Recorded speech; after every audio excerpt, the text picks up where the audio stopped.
Is that, is that a wait? No, that's not. Oh no, no, it's fine. The okay, yeah, no. There's audios there. Hello, every. Whoops, bad start. Hitting my desk to the point that you can hear it. Let's try that again. Hi everyone, it's me, Gabby. Let's do more Umineko because yeah, I feel like we're getting close to the end of episode 4, and then at the end of the first half of Umineko, and I'm just like, I can imagine by just judging by how these games have been last few episodes, I can imagine episode 4 is going to be the craziest cliffhanger of all. So, I just kind of want to get to it. So, last time, we are in timeline 4, and Kinzo decided the main difference is he decided instead of just making Beatrice do all this, he's going to get involved himself.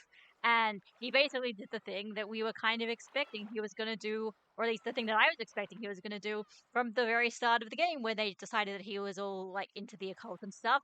He just shows up, just says, all of you are worthless, summons a bunch of fucking demons from hell, and then just tells them to murder all of his children and stuff, children and servants. And anyway, I just realized I was just on a walk this afternoon, just realized, the fact that if somebody has the one-winged eagle on them, it isn't necessarily just a sign of being part of the Ishuramiya family.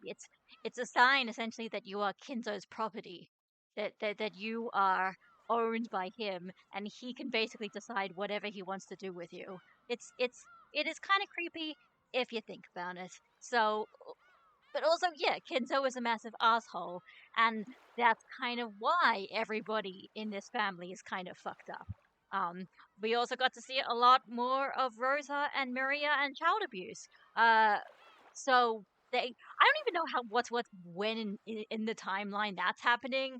If it's just like they got taken by demons and Maria took that as an opportunity to start torturing her mother with Beatrice's help for some fucking reason. Well, I mean, there's an actual reason, but I don't know. Anyway, and also, so now Kinzo's kind of like, okay, I have done the first Twilight sacrifice, and I will question all the grandchildren, see if any amongst them are worthy of inheriting the all of my assets, and if they're not, I'll probably murder them too. So sounds like all a lot of fun. I've got no idea what's gonna happen, how it's gonna happen, and yeah.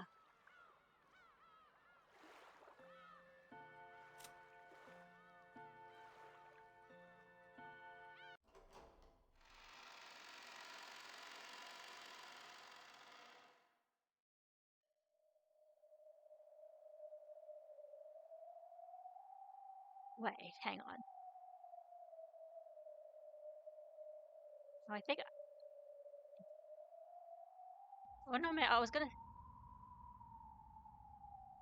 No, I think. Hang on. Was that not the most recent? What was the most recent load? Hang on.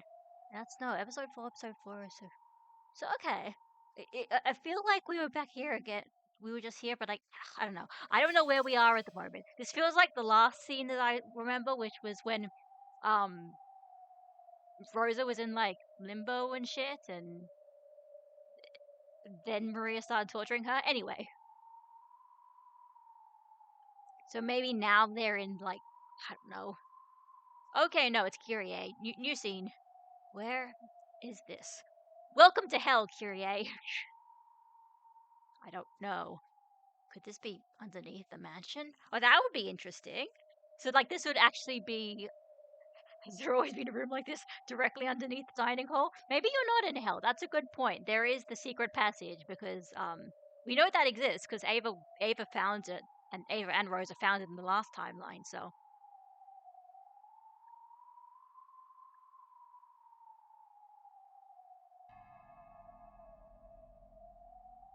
yeah, yeah, yeah.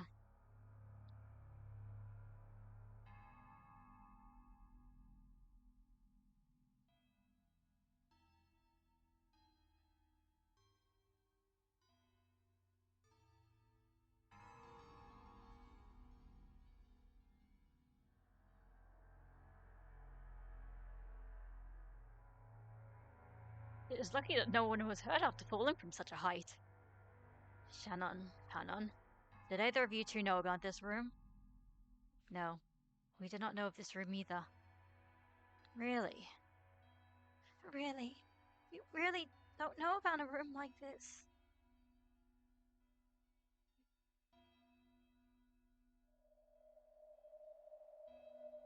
No, it's probably true that you don't know.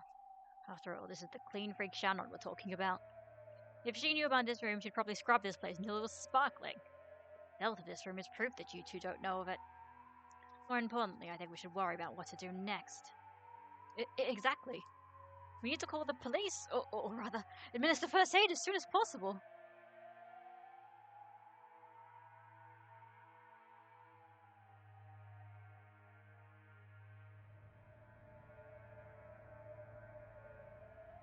Thank you, Dr. Nanjo. We already understand that our partners are no longer alive. Thanks for trying to console us by mentioning first aid. Let's see.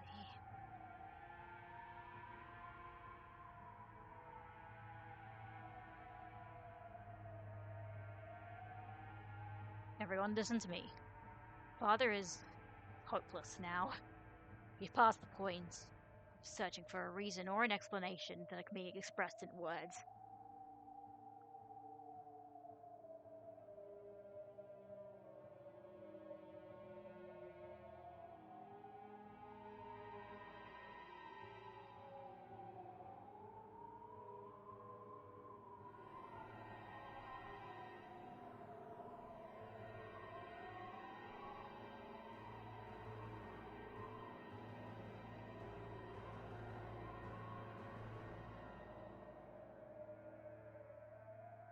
At any rate, let's get out of here. We've lost loved ones and friends we would like to spend some time shedding tears. But more than that, I'm worried about the children. I wonder if the children are safe. All we can do is pray. Come to think of it, Kumasawa and Goda aren't here. Perhaps they're able to get away safely. You never know. It would be a relief if they were able to meet up with the children. When the going gets tough, Goda-san is reliable. Kumasawa-san is knowledgeable and calm. I'm sure they'll be able to help the children. Yes, that certainly would be comforting. Hello, Alicat. And hi, Robin. Can't be so optimistic, Nei-san. There's a chance that they already attacked after we were. I agree. What Father carried out in the dining hall was the 6 murders of the first twilight from the witch's epitaph, right? How go the Daifugu essays? Yeah. They're going. I actually do have a video that I need to edit, so there you go. It's not really an essay though, it's just a fucking rambling. Then the second twilight is to tear apart the two who are close. We can't deny the possibility that Goda-san and Kumasawa-san may have been killed after escaping together. We can't cling to the optimistic idea that they must have gotten to the guest house and are protecting the children.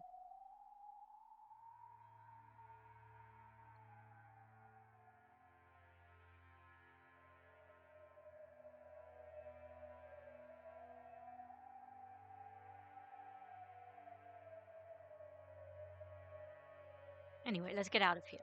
Seems to be a rather old cell. Couldn't we break the bars with something? Let's try searching the entire room for some way to escape. Like, this is an escape room, right?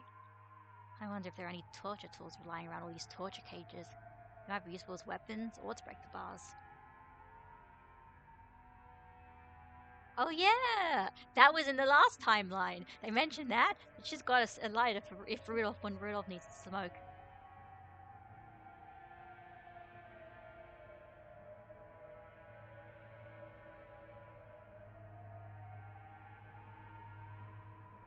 Father will probably come soon. You're the only one whose words will reach him. In a way, you might be holding our lives in your hands. My words will no longer reach him, I think. I'm sorry, but I don't believe I will be of any use. Then lend us your expertise as a doctor. I wonder if there exists a drug that can make people instantly faint. A drug that makes people instantly faint? What are you talking about? We believe we fell through a pit and landed in a dungeon. Yep. Yeah, but there's... Yeah, no, it's... Yeah.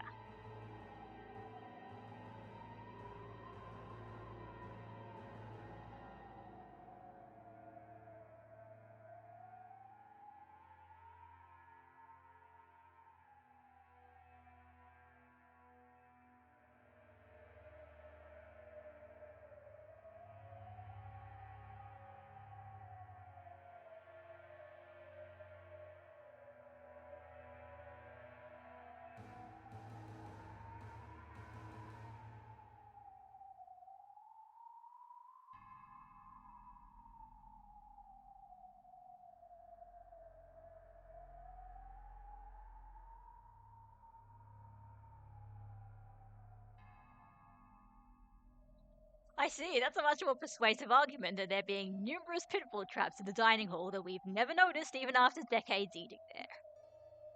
Nason, do you have a watch? Huh? Yes?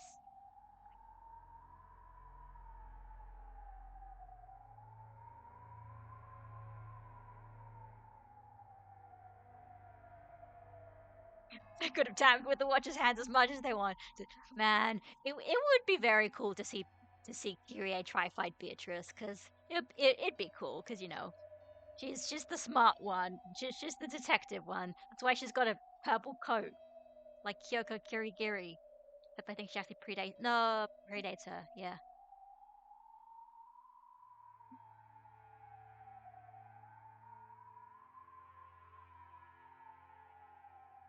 I cannot prove that there isn't a drug with that effect that I don't know about. It's a devil's proof.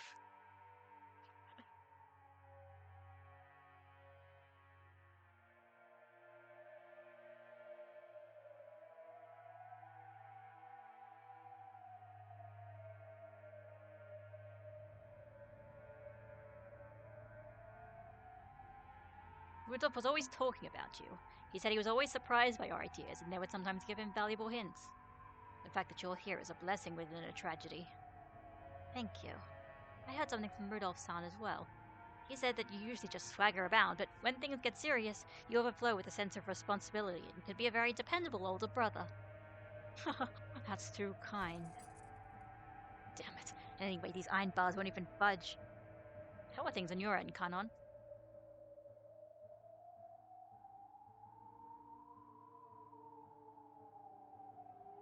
Hi, Kanon, can you use your magical power fucking energy sword?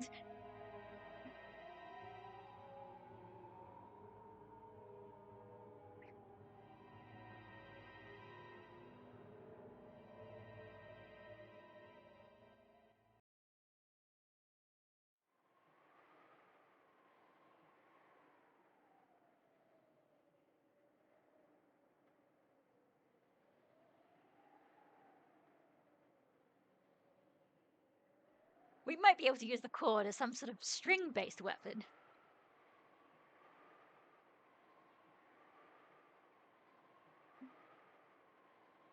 This phone will become our weapon.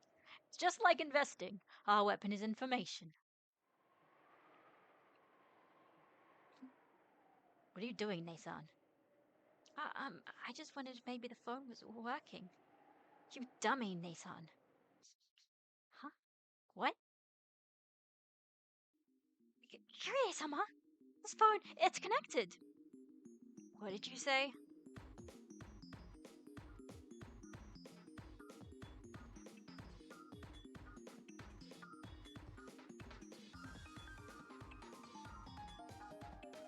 Well, good luck.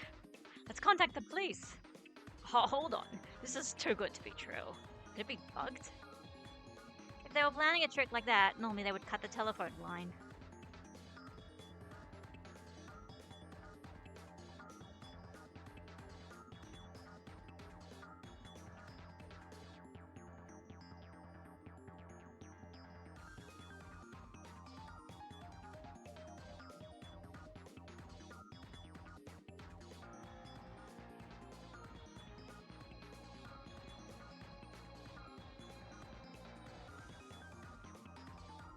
The outside line begins with 0?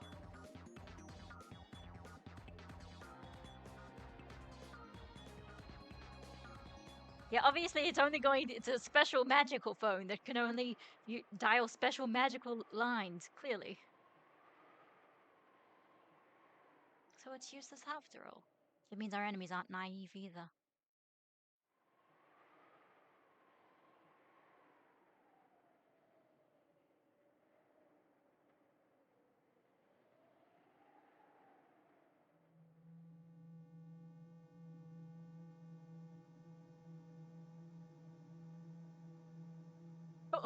Also, yeah, the bunny girls and the woman with the side boob.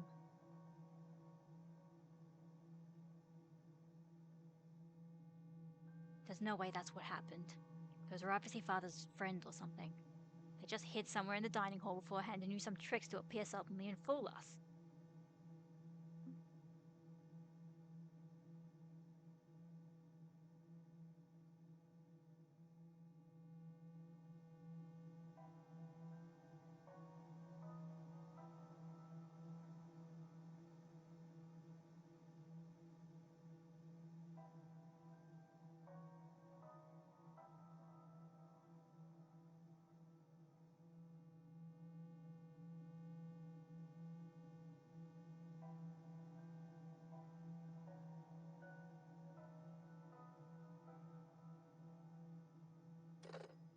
Damn, what's going on here?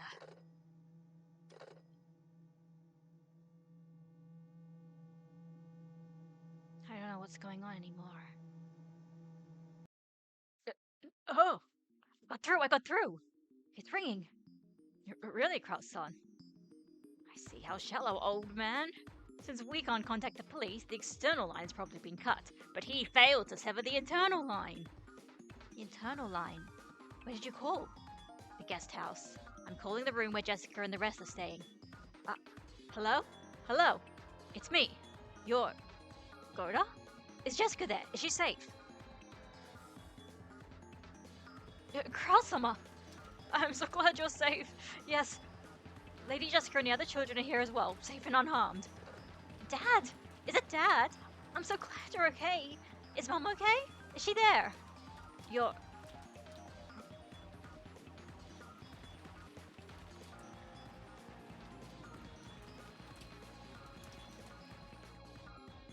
I don't know about your mother. Let's pray for her safety. For now, I'm just glad you're safe. Yeah, I understand. I'm sorry for asking. Oh.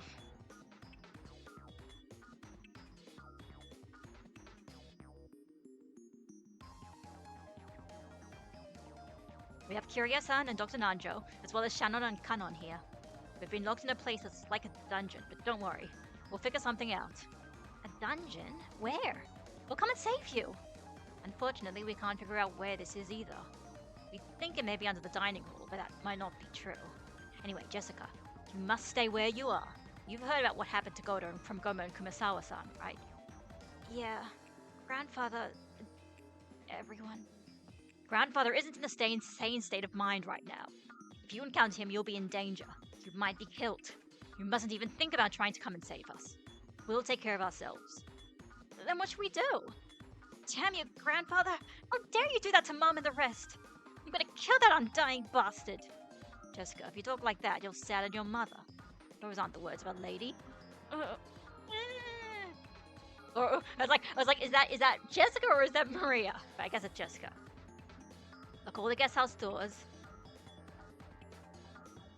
Stay in your room, use a bed to make a barricade. Don't think you're doing anything violent. Don't even think about trying to take revenge for Mom. Only think of hiding, of getting through this without provoking our enemies. Yeah, I understand. Dad.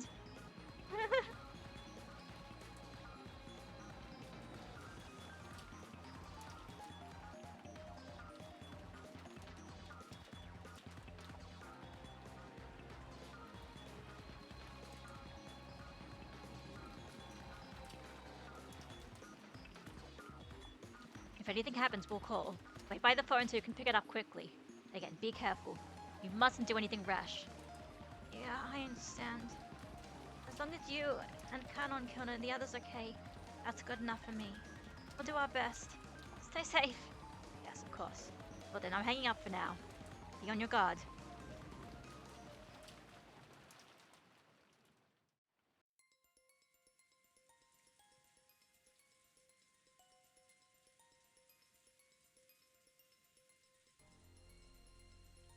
It's likely the grandfather and his followers will be armed.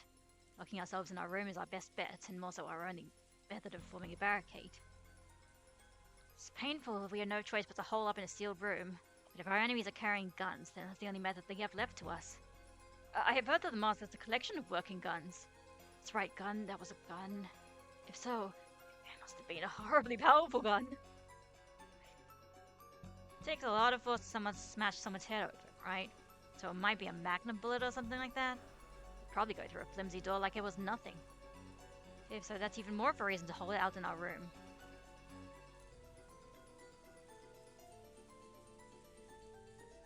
It's gonna cost you, you damn geezer!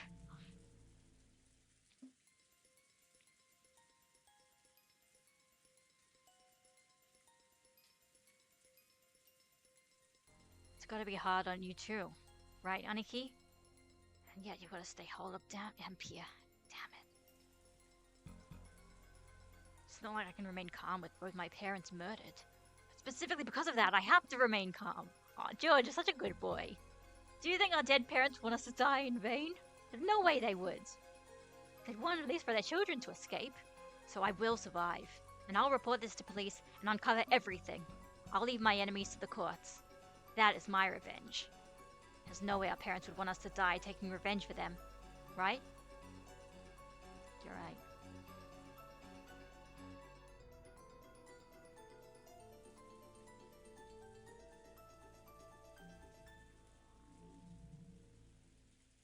Hostages, huh?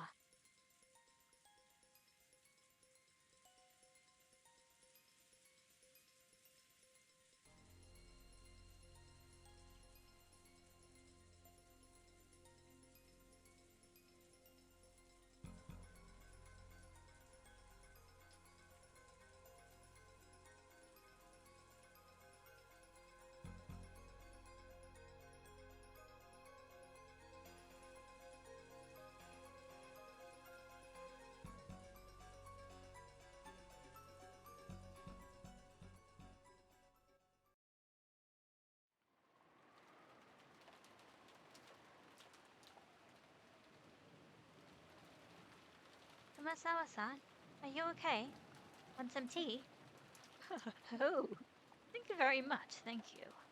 I'm sorry, but I may be left with my thoughts for a little while.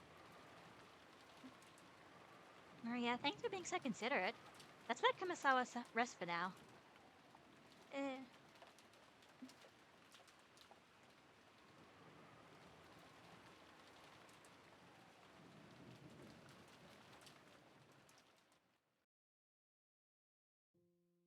Kumasawa-san, is Mom really dead? Yes. I've never seen such a horrible way to die before. Is it possible she's still alive? If we fix her up, we can still save her? It's not possible for a person to have something like that done to their heads and live. Yeah, you're right. There's no need for first aid when their head's smashed, usually.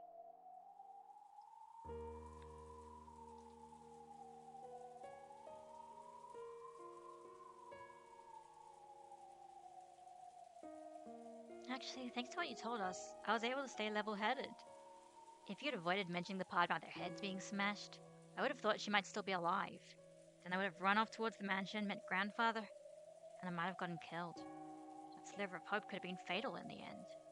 So I'm grateful. I'm truly sorry. I'm so sorry we didn't choose our words more carefully. Don't worry about that now. There's nothing we can do for Mom. But Dad's still alive. Hanon-kun and Chanon and Aunt Kyrie and Dr. Nanjo too. I want to save them somehow, so we shouldn't do anything unnecessary that might make things worse for them. The most helpful thing we can do right now might be to wait by the phone.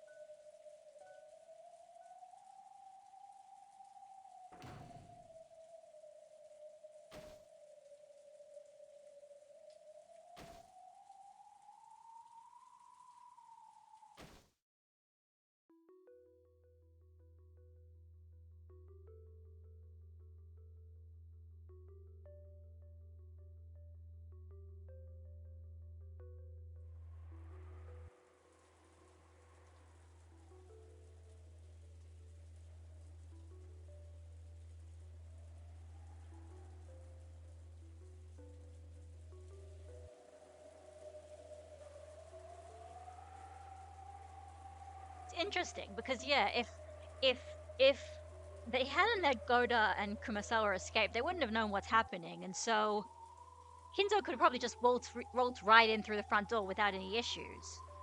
So I kind of wonder almost, what's going to be the point of this. Also, let me put something on. I'm going to turn the light on.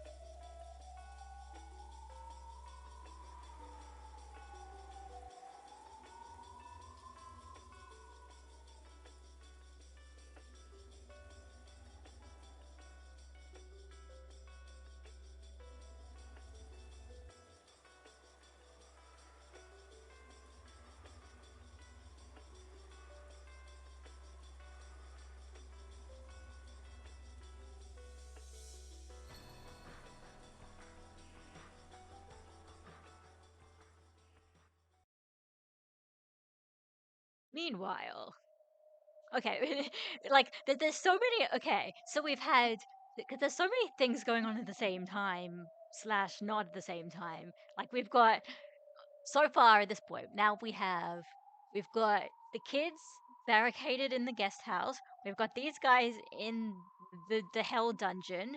We've got whatever the hell Kinzo's doing. Probably we've got the backstory of Ange, which is like 12 years in the future from a previous timeline. We have the everybody outside the game board, the world of Limbo with Battler and Ange slash Gretel and Beatrice and all them. Um, and also we have whatever the hell was happening with when Rosa was being tortured by Maria. Which Maria?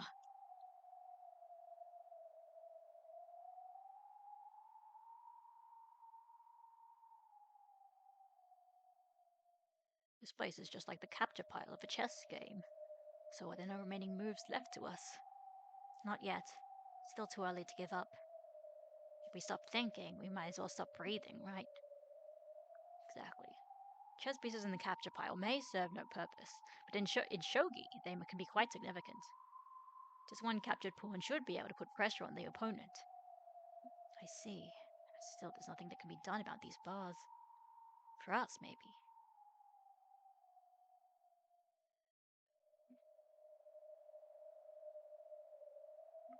When you're afraid of risk, it's alright to bide your time until the price starts to go up. Okay, I kind of love that he's just that Kraus is obviously an asshole, and he's just an asshole who just really likes business, so he just talks about everything in fucking like stock market terms. However, if you're afraid to cut your losses, you might end up with just a scrap of paper. Kind of reminds me of my uncle. Although my uncle's not an asshole. He just is always like, stock market. I like the stock market. Though in this case, that represents our lives.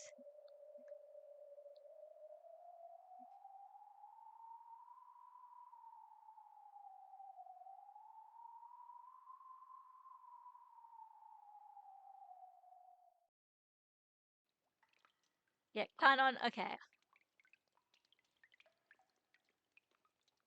Do you sense anyone? Yes. They haven't focused their attention in this direction. But there's someone relatively close by. Is it human? I think it's the goats. Their breathing is rather noisy.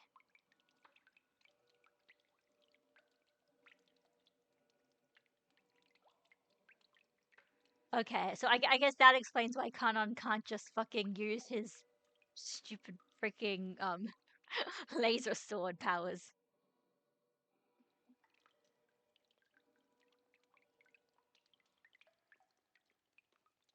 They got us, didn't they?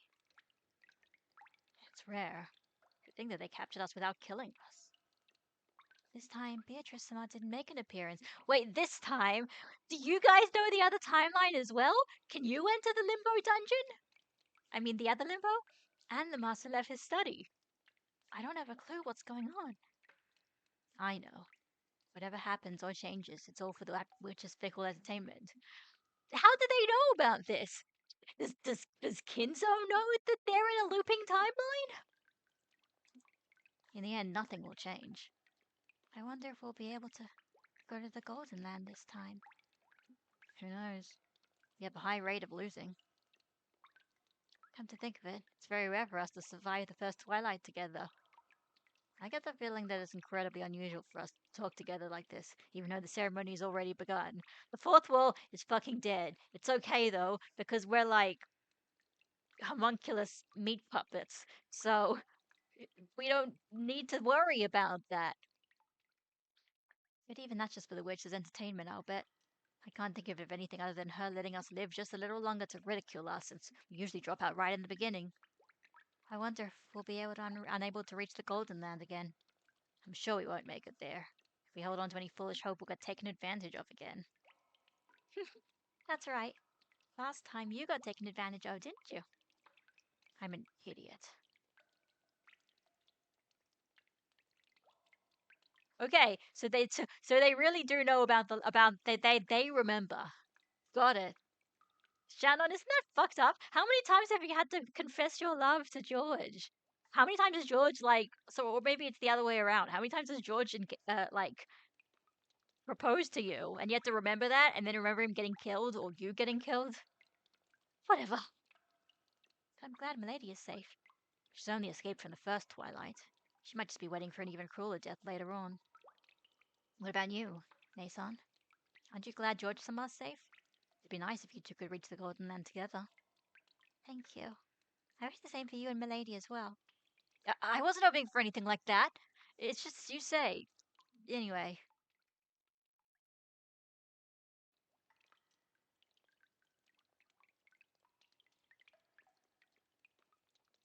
the whole thing about them being chosen at random is just a blatant lie. I'm swindling rich. All that about having any wish you wanted granted in the Golden Land is probably just a lie too. Like Dragon Ball. That's not true. The Golden Land is a wonderful place. Have you been there? Only for a little bit.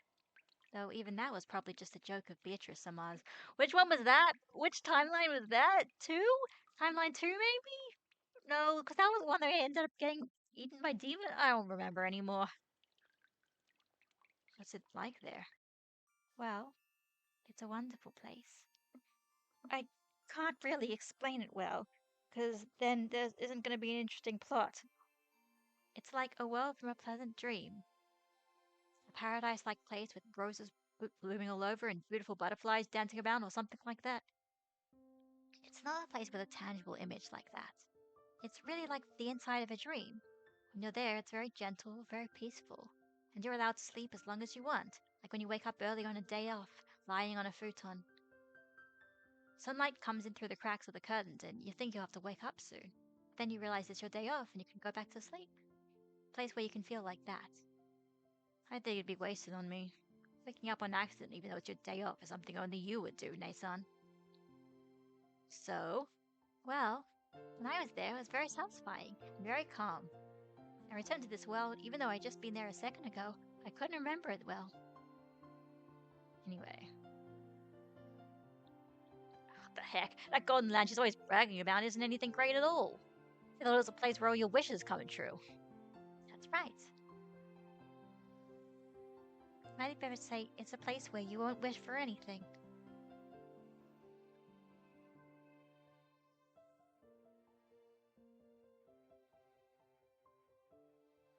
Could even say it's a place that transcends the concept of that having your wishes granted will bring happiness.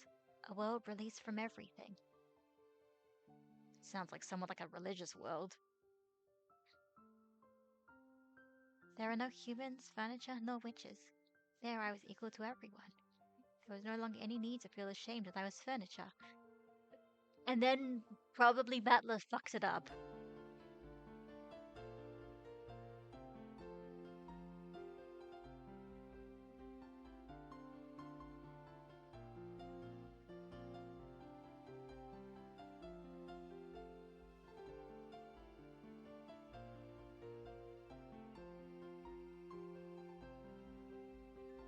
The world of zero when you're released from all negative worries. The human world is filled with negatives, so of course the zero world is incredibly happy, but it's still zero.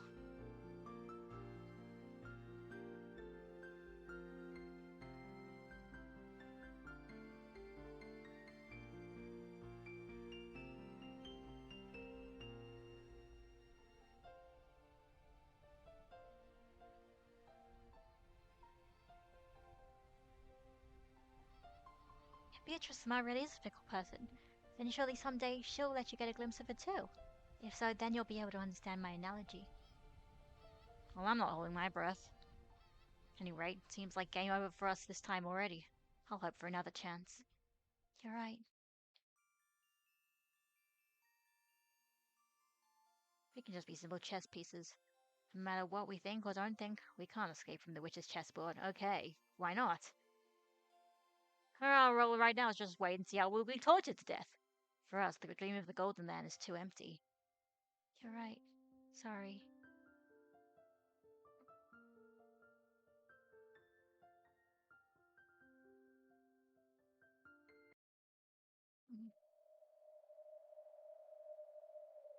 What's wrong? Shh. Oh, someone's coming. What?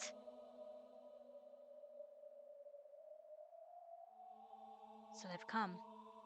Time to pay back. Time to pay the piper. Or perhaps this is our first and last chance. I shall talk to Kinzo-san.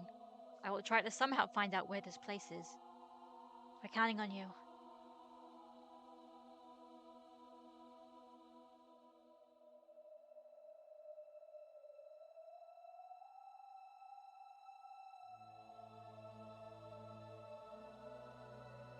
They're coming. There's probably 4 people. The master, and 3 of those who appeared in the dining hall. That's enough. You come back here as well. We'll deal with the rest.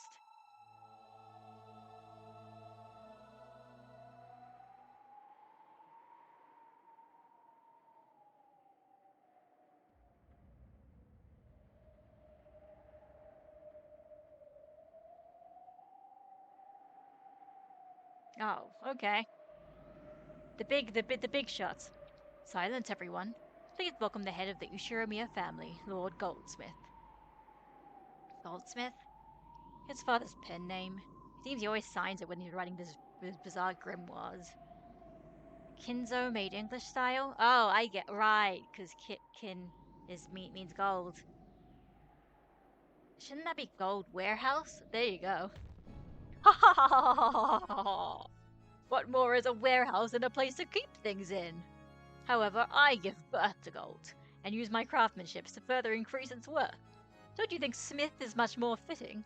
So it's like your fucking fake last name. True enough. I apologize for butting in. Kinzo-san, just what is going on? Where in the world is this? Oh, my friend, can't you remember? True, you may never have entered the prison, but you should have remembered walking through this corridor. Huh? Huh? You don't mean... Do you have an idea? But, well, it is unthinkable. Firstly, we felt... Anyway. For a human, right? Father, is this the mansion? To think of the mansion in a basement like this. Corrals? Wasn't there a place whose existence you all whispered of, and which you followed after me several times trying to find? This is that place. Oh, to be correct, this is its basement. Could this be the basement of Kuadorian? Splendid observation. This is indeed the basement of Kuadorian. Kuadorian? You don't mean Father's ruby-tinted mansion? It really exists? This mansion was constructed for the sole use of my beloved witch Beatrice. It's truly a shame that I cannot guide you to the above-ground sections, as it is such a beautiful and elegant mansion. How lovely, just the 2 of them alone in a mansion with a prison like this. I guess Father's tastes are it more than I can stomach. Kyrie-san, perhaps it would be wise to refrain from such rude comments. But I agree. If a mansion I was given had this kind of dungeon in it, that'd shake me out of even the century-long love, and I'd take everything of value and run. Oh my, so you don't have an interest in this kind of thing. And here I was thinking you went head over heels for it. Of course I go head over heels. Like if I get a collar or something for a birthday present. But it's only if he's hot. Silence! Why should you use a gag more than... You could use a gag more than a collar right now. You just go around shouting people's name on your own. Enough, you noisy women! Are you telling me you'd like to be locked up in the same cell? I apologize, Master.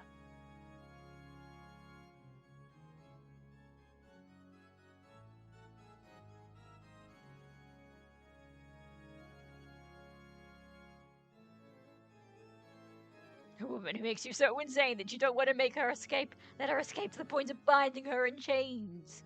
Because she was worthy of that. She was a love worth sacrificing my life for. I will not ask you to understand.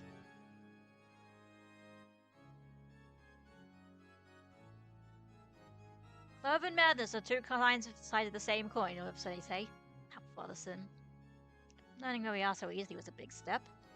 I'll ask the details later, but it seems you know about this place. Right, Dr. Nanjo? Yes. If that hallway is the underground passageway beneath Kuadorian, and if we go straight down, it'll become a long tunnel, and if we stay on that, we should be able to return to the mansion. Then if we could do something about these bars, we could go home. Father, what are you planning to do with us? As I've already declared, you will become sacrifices for the later twilights. There are conveniently 5 people here, exactly enough hostages for the 5 gougings. I see. It's time for us to pay the piper. Eventually. That's not why I've come to visit you this time, so relax. Besides, I believe I said it already. If one of my grandchildren is deemed suitable to inherit everything from me, then the ceremony will be called off. In other words, your lives will be spared. What are you planning to do to the children? I shall give them a test. A test to see if they are suitable to be the successor or not.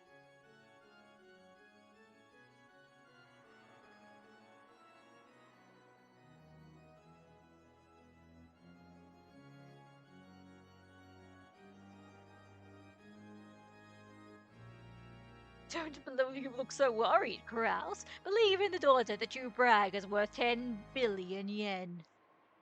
Oh, exactly.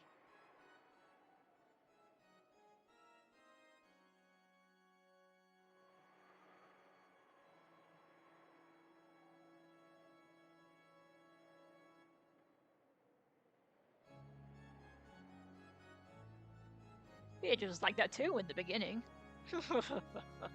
Master, perhaps we should get back to the main topic. We've been off track for a while now.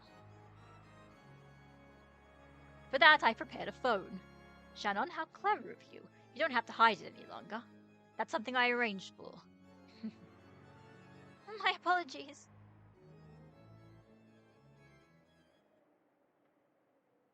Kraus, call the grandchildren in the guest house. Tell them of the test and the start of my trial. And if I say no? Oh, and why do you think you're in a position to negotiate? If you don't make the call, then the grandchildren would even be given a chance. Do you assure me a family will end here? They'll sacrifice you all right away. You'd be likely to become sacrifices right away. Don't you think it'd be more painful to watch the children get anyway?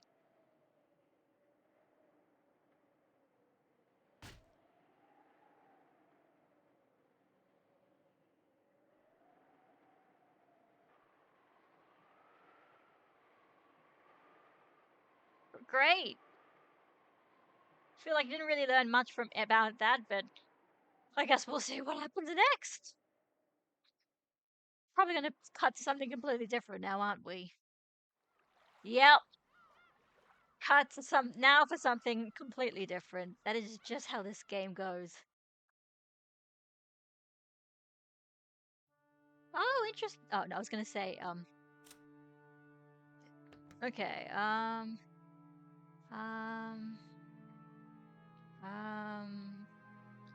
Let's go. Sure. Here or something. I don't know.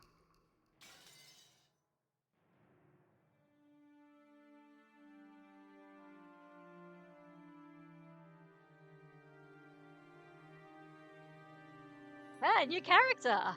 A new character with not a new sprite again. System. Here we go. Nanjo Masayuki. Nanjo's son inherited the Nanjo clinic. Unlike Nanjo, he seems to be a more sobered, indifferent person. After the rampaging surrounding Rokujima, he grew to completely despise the press, and he never spoke again of what happened around that time. He once had a daughter inflicted with an incurable disease, but unfortunately she wasn't able to live out her natural lifespan. Oh, that's sad. What was Nanjo's name again? Okay, they still haven't put that in. No. Okay, right. He did say once ran a hospital in Jima, turned it over his son. Okay.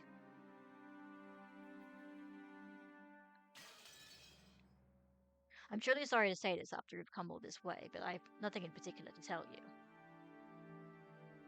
After the accident on that island was taken up by the broadcast in the most indiscreet manner. Even my father, who was Mr. Ishiromiya's doctor and friend, was spoken upon by many with a wholly regrettable interest. Yeah.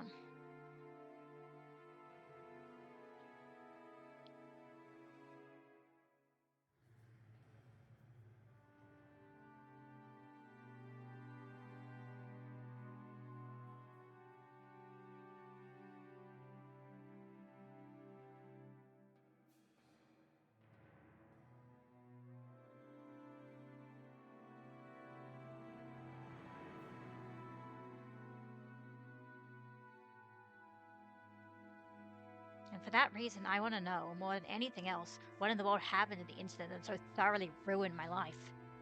So I came here. I'm a related party just like you.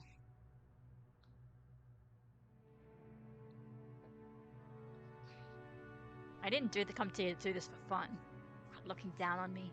If we're gonna argue over whose life was most screwed up by that incident, you're no match for me.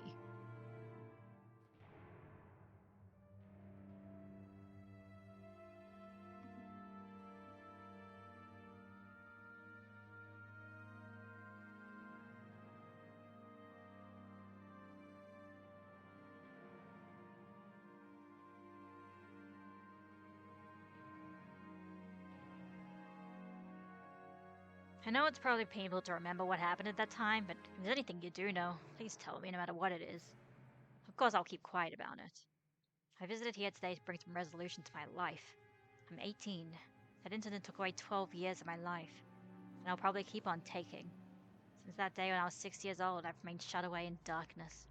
Are you saying that despite that, I still don't have a right to know? How rude of me. If you'll swear not to breathe a word of this to anyone, I'll tell you everything. Thanks, Doctor. Then if you would, please tell me anything you can. As you know, my father was not only Mr. Ishiru's head physician, but his friend through the game of chess. That relationship was very long, stretching back to the time Mr. Ishiramiya moved to Rokujima.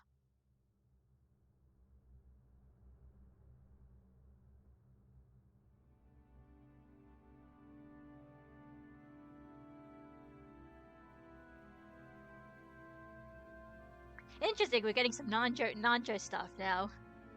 Because, obviously a lot of the characters are kind of, especially obviously the servants and stuff, they don't get focused on as much, so.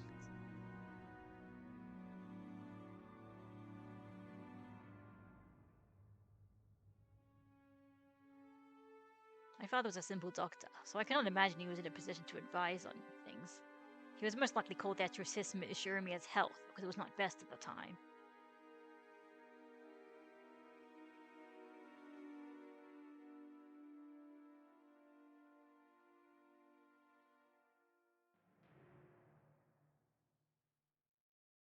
There was one thing. What is it? Please tell me.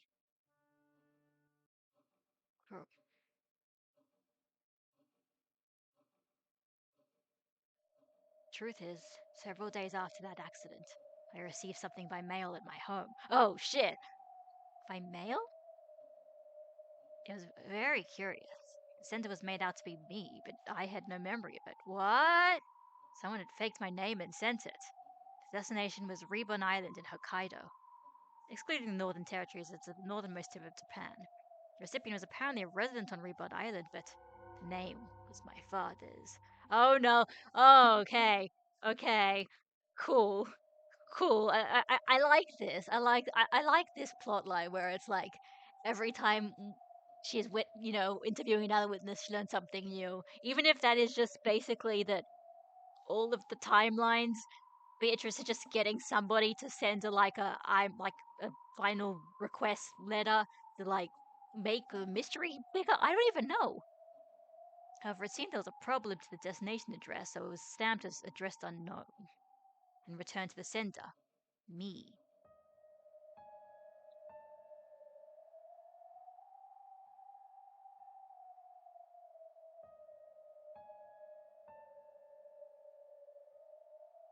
Nanjo Terumasa. The lot number didn't exist. What was inside? I do ask that you keep silent about this. It's extremely troublesome to me as well. And if it's so, I cannot throw it away.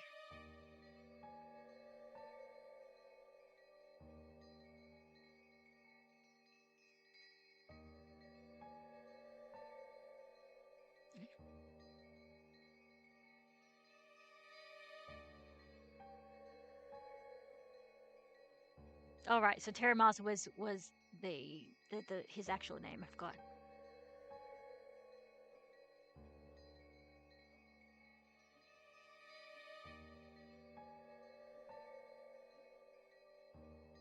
Or no. Was Dr. Nanjo really in Hokkaido? Or else was there another person the same first and last name in Hokkaido? My father had somehow escaped from the accident and lived on in Hokkaido. It would have made us and our family very happy, regardless of the circumstances. The envelope's destination address does not exist. This envelope was mailed with no way of reaching him.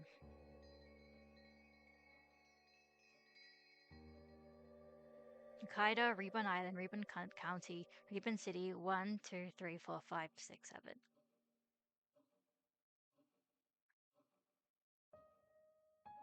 Yeah. He probably wrote a nonsense number that clearly didn't exist. I think it's natural to assume from the very beginning this envelope was sent to a non-existent address to which it had no chance of being delivered. Like if they were trying to send it to you instead. Yep.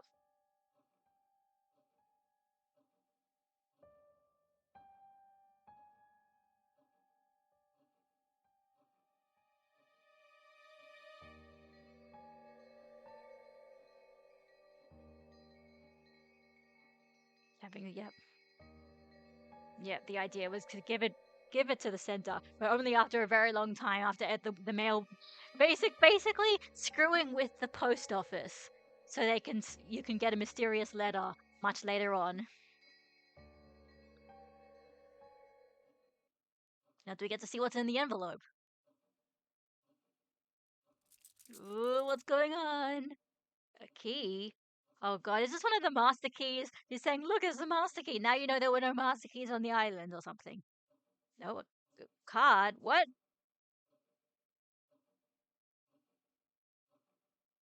This is cool. Members. A member's card? What? What? 07151129. Wait. Hang on. I can't remember. This was shit. There was something like this before. Now I can't remember what happened. The name of a bank, central branch, and it's a card, a key, and a pin for a safe deposit box. And it wasn't a normal safe deposit box either. It was an unsettling one, which apparently reserved only for special clients.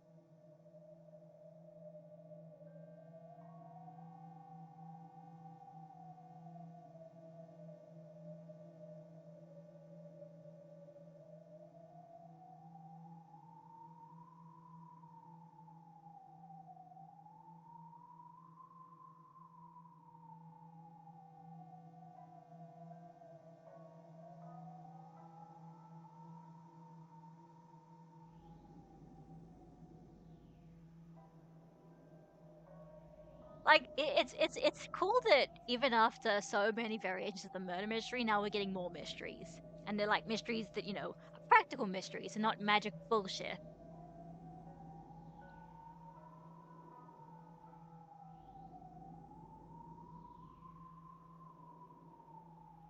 Oh, so there's a whole bunch of interesting, a whole bunch of safes.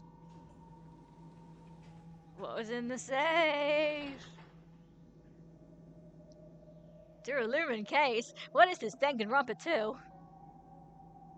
And the contents were cash. How much? I heard back 1 million yen in fresh banknotes is precisely okay. 100 million yen.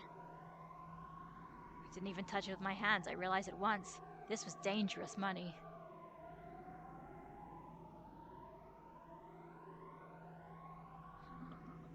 So you didn't use it at all. Interesting. I mean, like, I could imagine what it probably might have been was like a sort of a, you know, them being like almost like a, hi, we're sorry for murdering your family. Here's some money, maybe. But you don't know.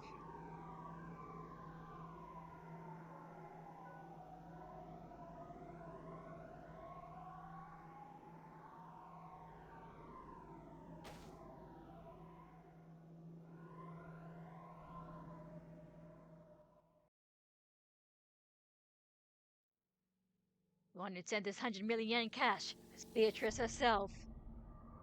What is it?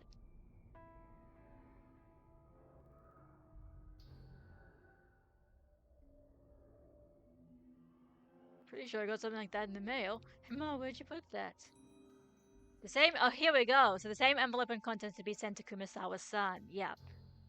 So it's works at the fishing harbor. Kumasawa loved to talk, so I did hope he'd be the first. Okay, so she already talked. So so these are essentially all of his all of her little witnesses and stuff in her detective work. And all of the people who died on Rokkenjima, their family get given a bunch of money.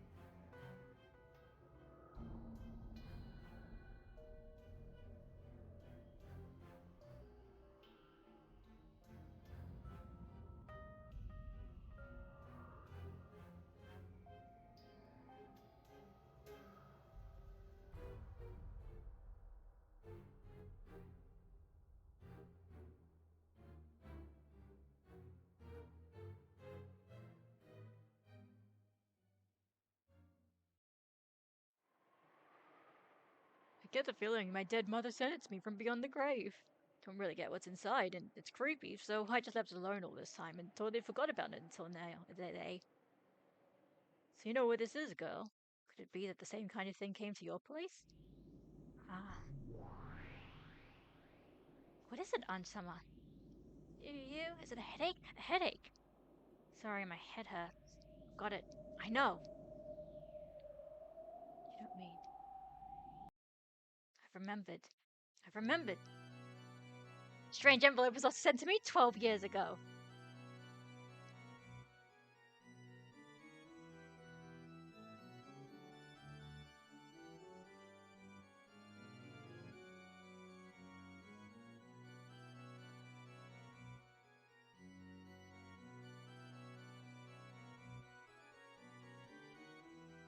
Beatrice, what was she trying to do here? So did she hand out the stupid money to all the surviving relatives? I won't forgive her for mocking them even after their deaths. Ange. I'm sorry. My hatred of Beatrice isn't anything new. I was just surprised and angry to find out I had a connection to the witch already, at the age of 6 on that day. For the past 12 years, you've been constantly enslaved by Beatrice Sama's curse. This might be the proof of that a curse. Please hang in there. Breaking through that was supposed to be the goal of this journey.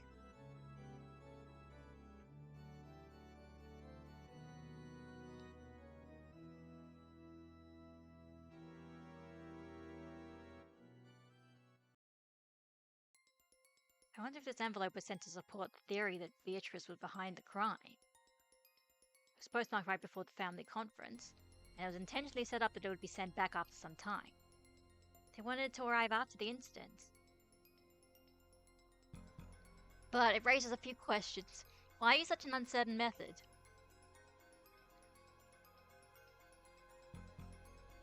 Yeah.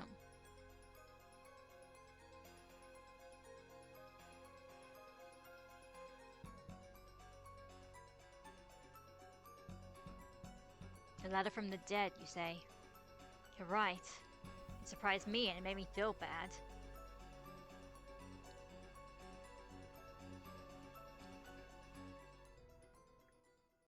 Probably because it's magic. But it really does sound like Beto to me. Huh? You know about Beto? Well, I only talked with her a little. Still, I can pretty much accept that Beto would do something like this. Can't you imagine that happening too, Mamon? Beto likes pranks like this, right? Yeah, that might be true. I wouldn't put it past Beatrice-sama to try a vicious prank like a letter from the dead. No, that's not all. Beatrice would find it more interesting to do it through an uncertain method instead of one that was absolutely certain, as opposed to something from the Witch of Certainty, Lambda Delta. She'd find uncertain method interesting?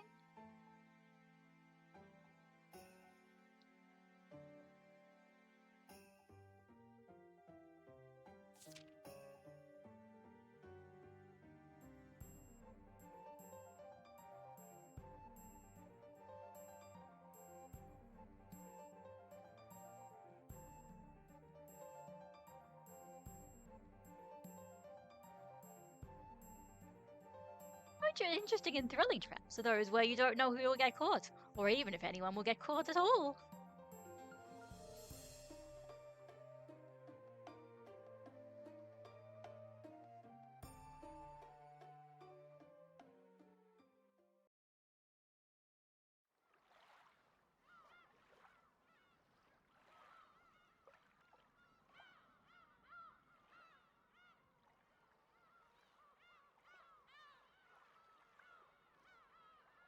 notice anything different about Kumasawa-san in the days leading up to the incident?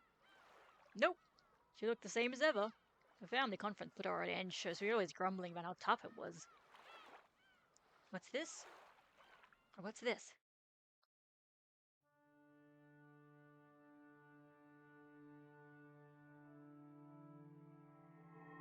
Oh yeah, that's a photo I got when Mother's belongings were distributed.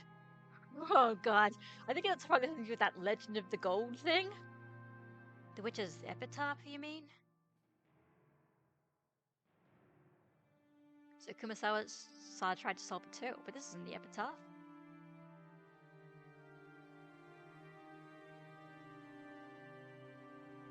This door is opened only at a probability of quadrillion to 1.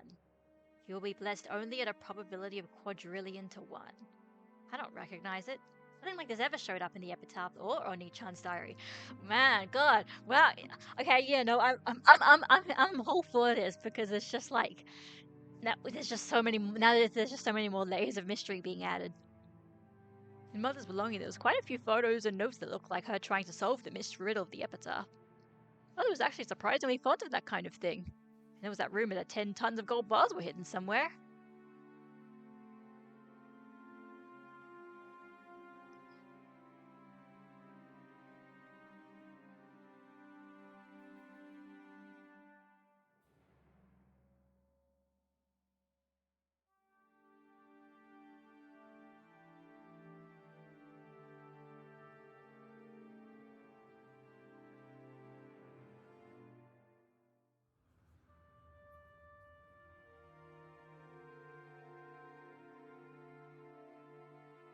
Are there any other materials? I think so, but they're all split up between my siblings. I don't have a clue who has what. Sorry.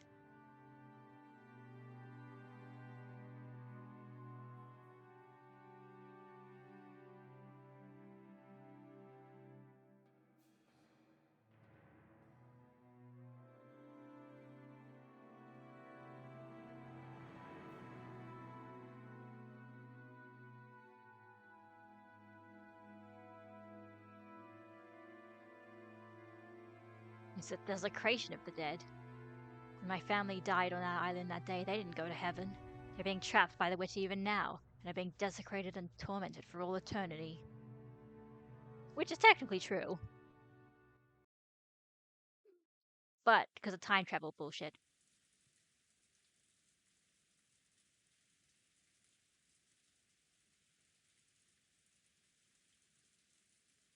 Oh, here we go.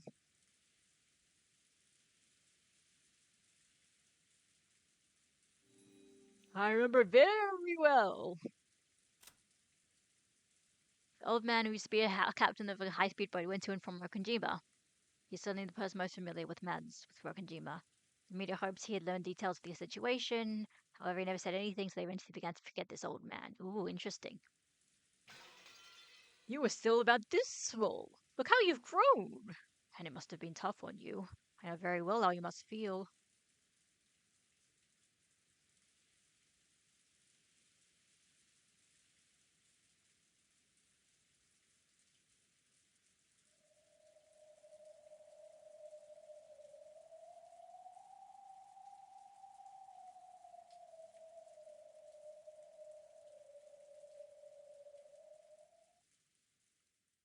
I getcha.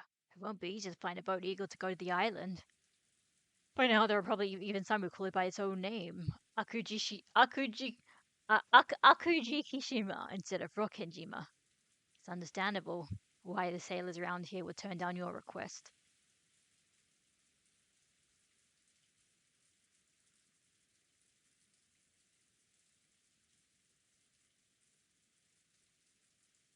Would you take me in your boat? Yep. They're supposed to give it back to me just for tomorrow. Though it seems this engine has been in a pretty bad mood lately. I'll knock it into shape. Aw, great!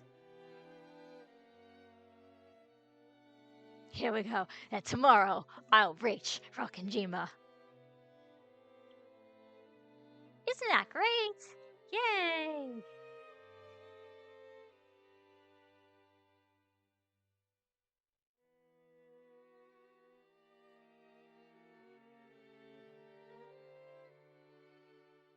That guy taking his boat out on October 5th has promised there's a chance he could have saved a lot of people.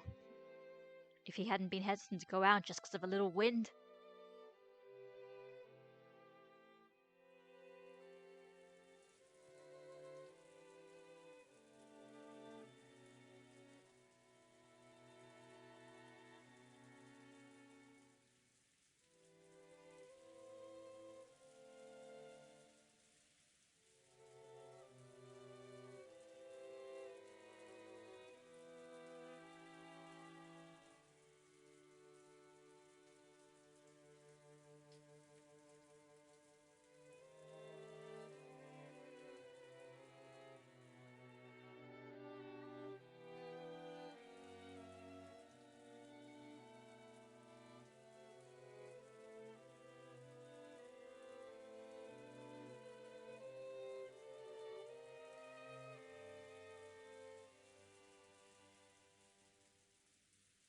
We're counting on you tomorrow, Captain. Leave it to me.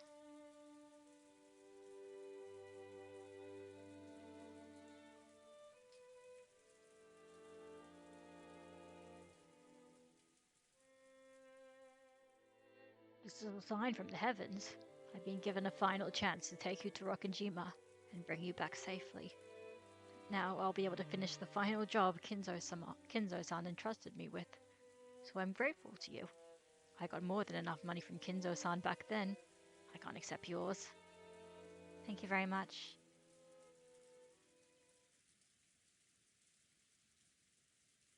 Watch your step on the stairs. Steep.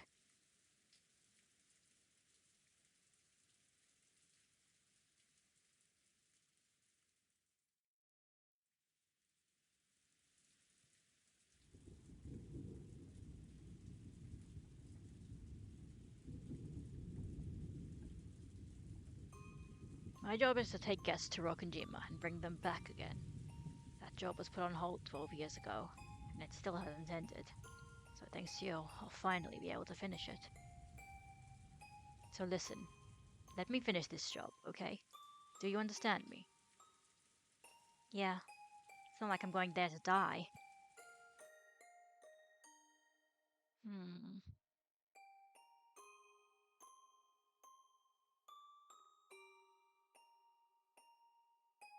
I might have wanted to unalive myself on Rokkenjima. Yeah, I won't die. I promise.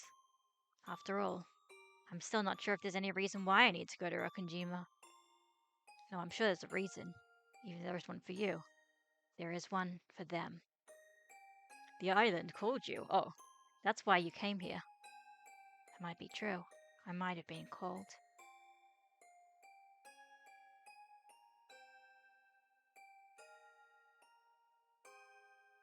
What is on Rokkenjima, and what will I achieve?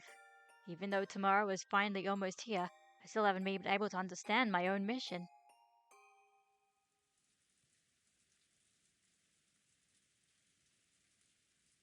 Then I'll see you tomorrow.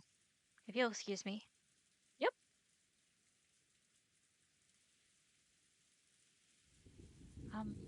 What is that? What are you talking about? Uh-oh.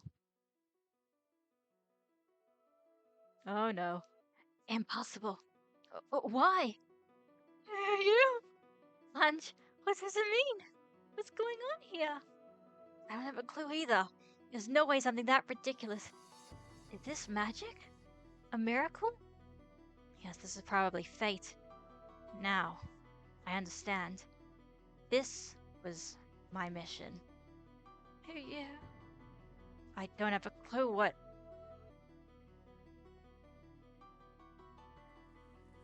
What is it? You see something there, don't you? I don't see anything. What is it you see? Thank you, Captain. Everything was fate. Even me visiting this place was fate. This is the mission and the purpose that I'm going to Rokkenjima for. Son? What is it? Something wrong? I don't have a clue either. This girl just froze up pointing into the darkness. Son, are you okay? What can you see? Can't you see it? It's that, right there. Can't you see it? All I see is a normal display case. There's no one there, right? You, Ange, I don't know what's going on. Is this a dream?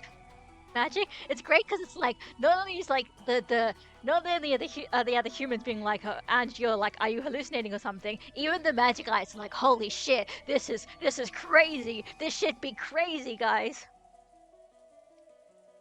Ange? Ange-sama. I understand. One-chan. And Beatrice. Yeah. This is magic, isn't it? And then she starts crying. But what does that mean? You can't end. Don't you dare end the scene on that. What the fuck? What the fuck?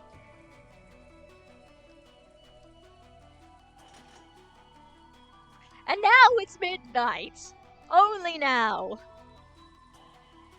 Oh, wait, maybe actually, sorry, it's not. It's like, I actually didn't. It was 11. No, it was, yeah, 11 o'clock. A test? Oh, jeez, okay. Oh my goodness.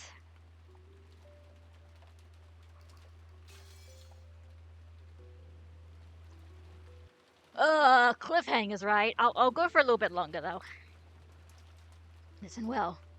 Alright, now we get to see, what is the test?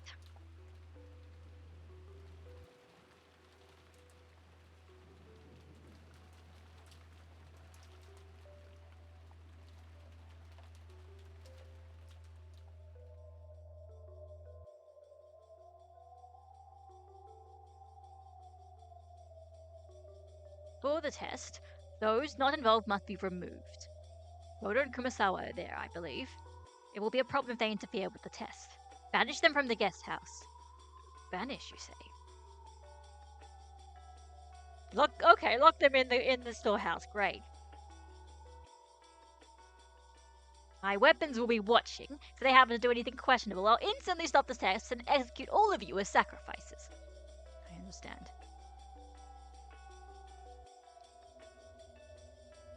I only want my grandchildren to show me their resolve. I wonder what kind of results they'll show me.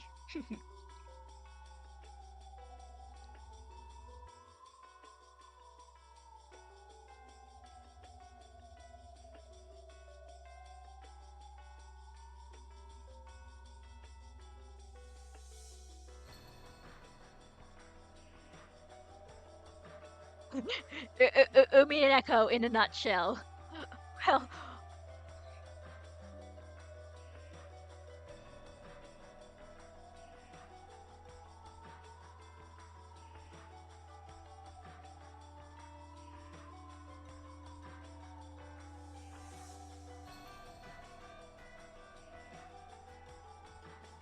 this is the family conference. The final family conference where I will select my successor. Wahahaha. It's far too cold here. Since we won't interfere with our test, can you take us to a slightly warmer place?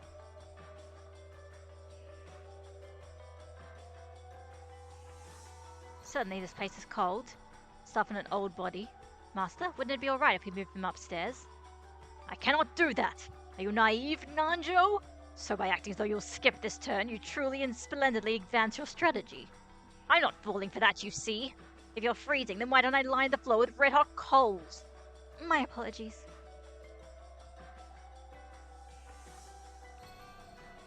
Yeah, I know, that's what I was saying. Even if we break them, nothing will come of it. Of course. If you were to break these, it would mean the end of the goldsmith's game. All of you, as well as all those humans in the guest house, would immediately become sacrifices for Kinzo's ceremony. Surprisingly, you two might be the only ones, yes? Perhaps only you two hold the power to break out of this situation, right? You want to reach the Golden Land, don't you? You must have many dreams you want granted, right? Stop, you mustn't provoke them. This is not your game. It is the Master's as well as Milady's game. What is it, Renove? Oh, no, nothing. We were talking to the prisoners. Forgive us?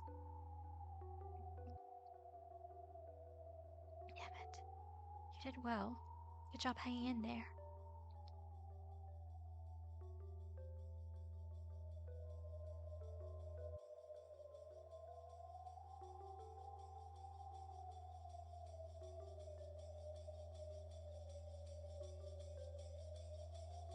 Yes, the sisters. Observe the grandchildren as they lock Goda and Kumasara away. If they do anything suspicious, then this... Yeah, just...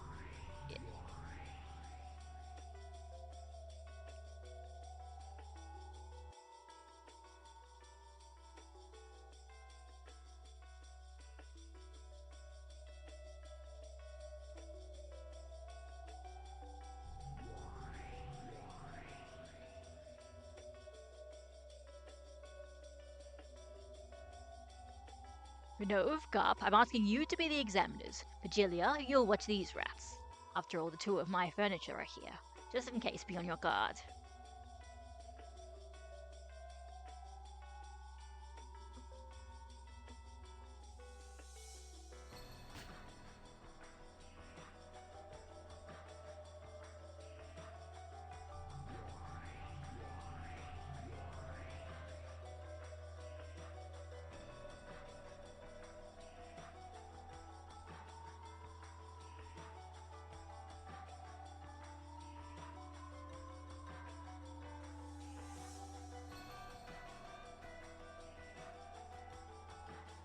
So it's like, I was like, oh, great, so now we get to find out what the test is. But no, the only thing I learned was, put the servants and lock them in the shed.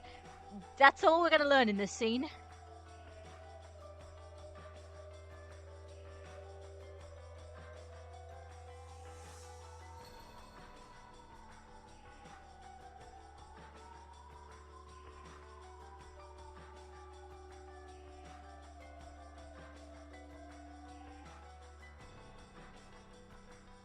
Were we the only ones under the impression that there were only 18 people on the island? No, not also. Also Battler in Limbo. Were we, who bickered over whether Beatrice existed or not, and worried about whether 19 person existed or not. Nothing more than the frogs in the well on this island? Oh wait, not only that. Find out whether there are actually more people on the enemy's side than on ours. Just what the hell is going on? Witches, demons, magic? Are you telling us to believe in those? Are my eyes screwed up, or is it my head? I think I'm losing it.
I mean, Battler is a real name. I mean, sorry, not a real word. Not a real name.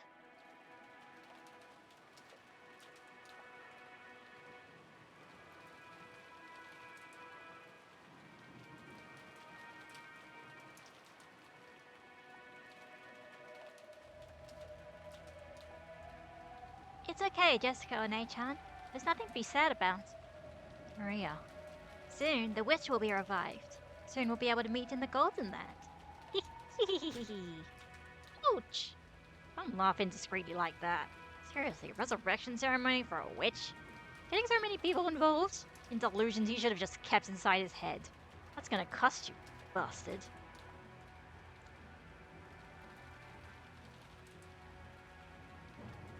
Hey! Someone's watching, right? Tell the old man. Tell him I'm gonna fucking kill him. Let's go.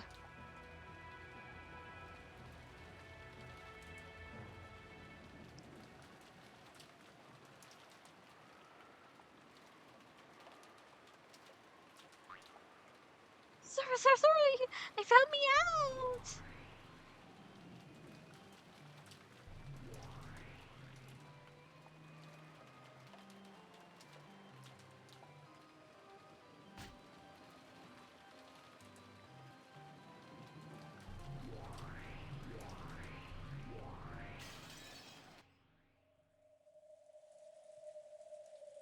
So is that the end of a chapter, or? I don't even know anymore. Maybe that was just their scene transition.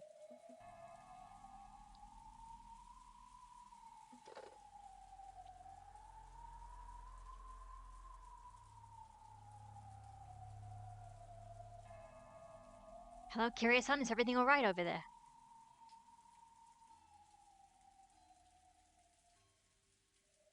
The test will be carried out by Jessica-chan, George-kun, Battler-kun, and Maria-chan in that order. You'll each be summoned in turn, so until then do not leave the room. When someone's called out, they head to the designated location, alone.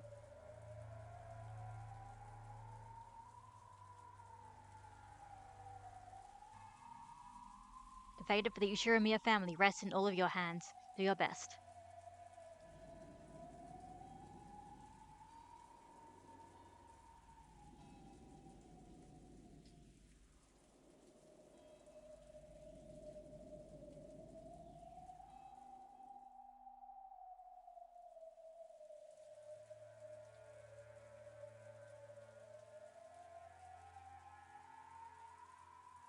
It's useless. It's all useless. Some old file on death's door is gonna give me a serious challenge. Let him spell nonsense after he gets in the coffin. I know he's there, so tell him this for me. I'll be your successor, and my first action will be to shove my fist into your face.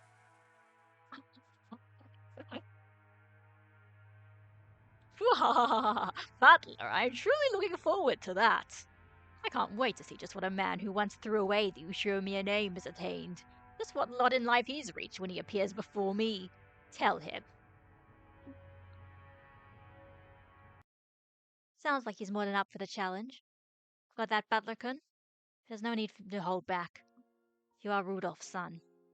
No, you are my son. Show him something I can brag about to anyone. I leave everything in your hands. Understood, Mom. Leave the rest to me. All of us here have lost the right to inherit the position of successor. Now which the same as pieces taken off the game board looking on from the outside. So you'll have to fight by yourselves. Kyrie-san.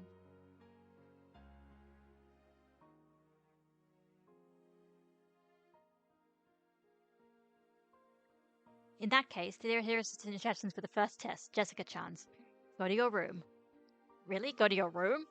What's your game, you damn geezer? Seems he means Jessica-chan's personal room, the one in the mansion. I'll hand it over to Jessica.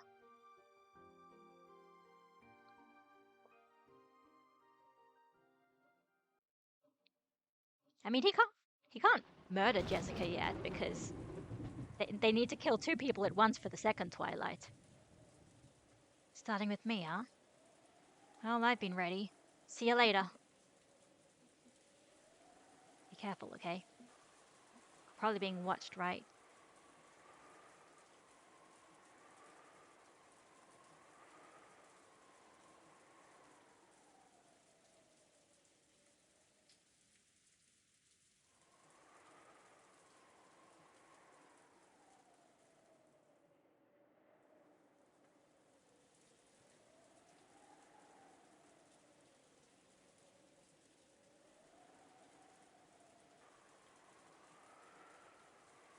Oh, that would be cool. We'll declare war whenever they're locked up. We'll save them. And we'll deal with the grandfather accordingly. That would be fun. Are you sure, Aniki? Shannon-chan's there too. That's why I'm saying it. I'm not sitting around waiting for my fiancé to be killed. What scares me is not that Shannon might be killed by grandfather. I'm just worried that you guys will get there first and clobber the damn geezer who made my fiancé experience terror before I do.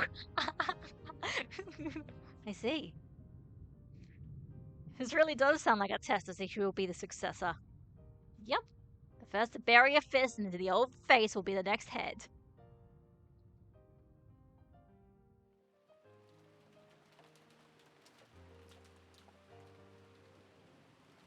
Yeah, let's go and beat up an insane old man. I wonder what everyone's getting so upset about. Even though when Beatrice has revived, everyone will be brought back to life.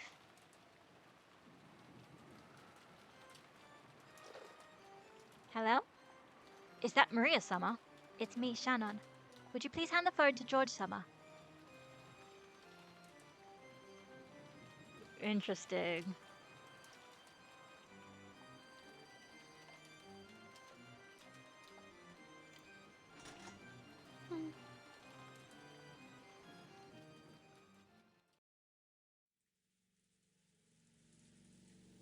Right, what's going on? Is the test going to start, or are we going to go to something completely different? Well, we're at the mansion, so we're probably...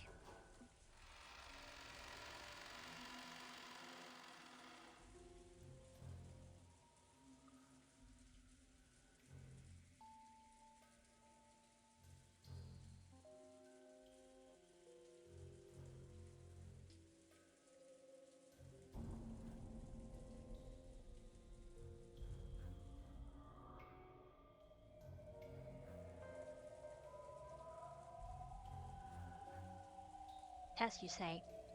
How could they be waiting in there? I'm not gonna find my desk and stuff dragged all over the place, right? Yeah, at this point, I guess at this point, really anything could fucking happen. It's not gonna be her room. It's like, it's not gonna be, is it gonna be her room anymore, or is it just gonna be like a fucking, turn into a demon hellscape? Nope. Okay, no, the room's the same. Great.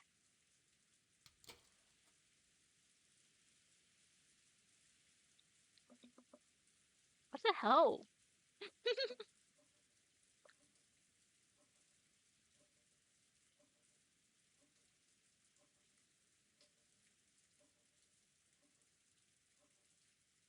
Oh, that damn geezer's fault. How could he do that? To Mom. To everyone.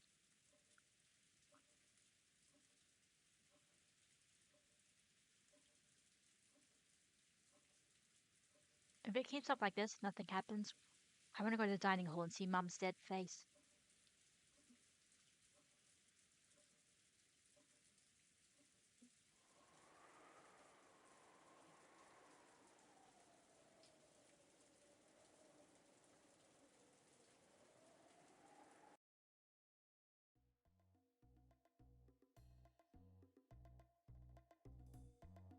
The door remained locked. It might have been in violation of the rules, and harm could have come to the hostages.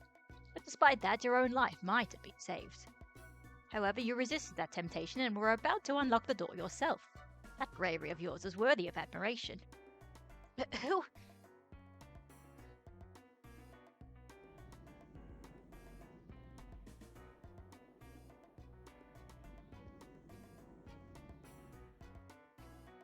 A pleasure to meet you, Jessica Summer. I serve as head furniture for the Master, the 27th of the 72. I am called Renove. Bruno? Genji's son? Ah yes, Genji is like my little brother. Or perhaps he was my true form while in this world. You might even say he was my vessel. What's this guy saying? Oh, my apologies. It's not something a human would be able to understand. Well then, let us move on to the main event. So this is that test or whatever the damn geezer talked about? Correct. It is the test that the Master had granted you, Jessica Summer. What the hell?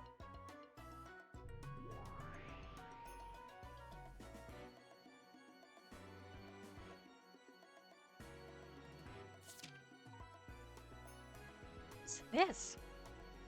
It's an exceedingly simple test to determine whether one is qualified to become the successor. Please attend to the questions written there with a fitting attitude to the successor. But the successor who is to support the Ushimiya family. I love how slow and vague they always do the things that you actually really want to hear about. And tell me your answer, as well as the thoughts that led you to it. Dumbass.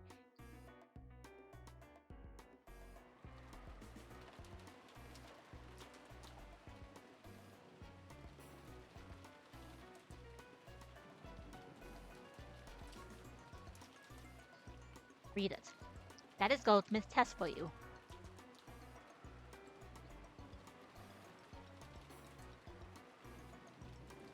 What's this supposed to be? It is as you see. This is the test given to you to see if you're qualified to be the successor. What a stupid question. That's right. It really is a stupid question. Doesn't that mean the Ushimiya family inheritance is also something on that level on Goldsmith's eyes?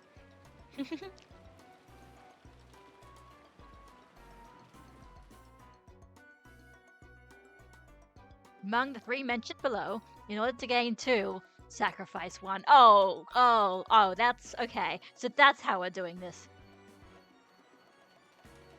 It's a simple 3 choices. Decide for yourself which one you will choose to abandon. If you refuse to choose, the test will be suspended. So is this the AB game? I've been commissioned to kill you here by my own hands.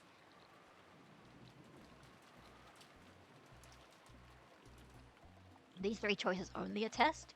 Or will the consequences of my choice be carried out? Maybe it's not the AB game. It's like, I don't know. Well, no, because it's not Prisoner's Dilemma either. The one you choose will definitely lose their life. In order to gain 2, sacrifice 1. 1, your life. 2, Shannon's life. 3, everyone else's lives. Oh, here we go. Well, this is... Oh, okay. Fuck you. Fuck you, Kinzo. If you do not choose the one, all of the above will be lost. Why is Shannon's name here? The second choice has the name of the one most needed and most loved by the test taker. I believe Cannon's name is written second on Jessica's chest? You gave this stupid question to Jessica too? You shouldn't be worrying about Jessica, right? Right now, you are the one being tested. It really is a simple 3-choice test. Which can you throw away for the sake of the other 2? Isn't it that simple? If you still can't decide, would you like me to lend you a coin?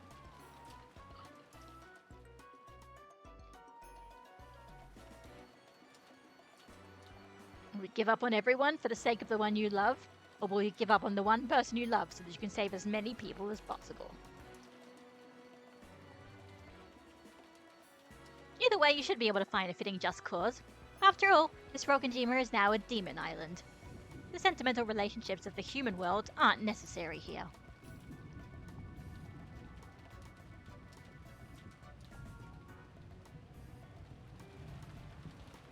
Well, I guess that makes sense. Does Battler get the same one? Because I don't know if Battler has anyone he specifically really cares about. Fuck you guys, mocking me like this. I believe your anger is quite appropriate. I also find it exceedingly pitiful and a truly humorous question. How could anyone wish to die themselves? Or how could anyone want to remain alive after abandoning the one they love? And how could anyone massacre everyone else as long as it's good for the 2 of them? No, Jessica-sama. Such a person could exist. This is Rokenjima, the demon island. It is now completely cut off from the human world and fully immersed in the spirit world, like cheese fondue. Values of the human world get taken out with the trash. So please, rank the things you desire from the bottom of your heart. Whatever remains will become a fitting answer for you in this insane evening. Oh, fuck with me! Could I choose any of these? If you do not choose one, all of the above will be lost. Also makes for a fine 4th option. Even choosing that should give us an amusing show. But since that choice will result in the loss of your own life in the end, I believe it'll be more wise to be pure and choose the first one, your life, so that the other 2 will be saved. Everything has been entrusted to your decision, Jessica-sama. Man, when we thought, oh, it was going to be Tess, we thought Kinzo might be nice about this, but no, he's just like, haha, Fuck you.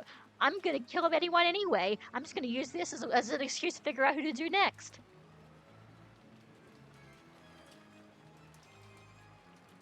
Damn it!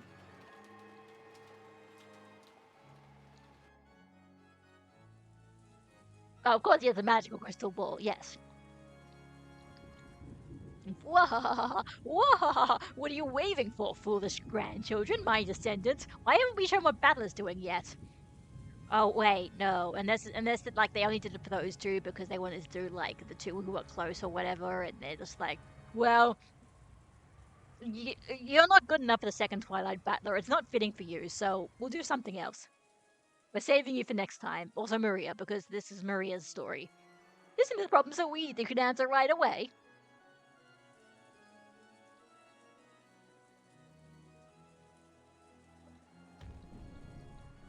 Fool, not choosing at all means game over.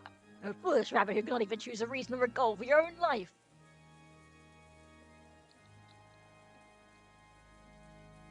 I would sacrifice the first one, your own life, sir. Weapons fight and die in battle, and weapons exist to destroy enemies and protect allies.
I mean, yeah, I assume that, yeah, he thinks the answer should be the correct person what's the word?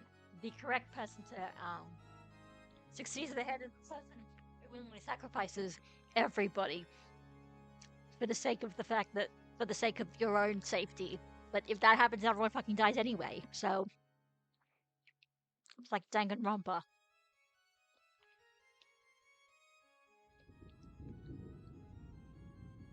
In truth, no choice can be said to correct.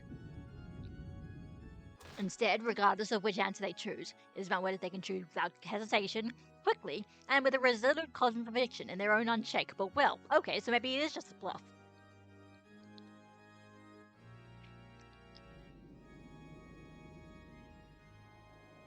Yes, of course I once had the same question thrust upon me. When I splendidly answered that devil's question, I was able to obtain gold and honor, and that which is my possession.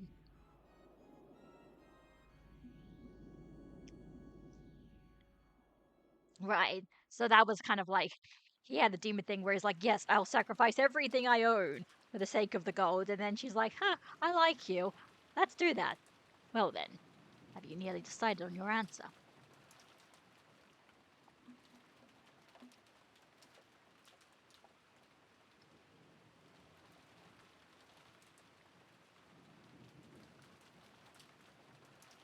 You cannot choose any. I can at least bring you peace without pain, but... Me? Yes?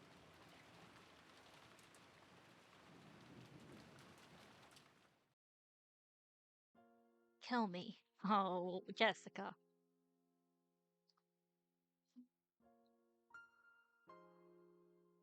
I thought you would choose that answer, Jessica-sama. Well then, there is no right or wrong answer to this test. The essential part is what thought led you to that answer. Come now, please answer with a fitting attitude for the successor. It's not like I chose the first one because I want to die. The second one was letting Kanonkin die. Of course, that was out of the question, so I excluded it. The third one was everyone else's lives. Of course, that was also out of the question, so I excluded it. After that, only the first choice remained. Process of elimination, is it? So it's not something you chose proactively.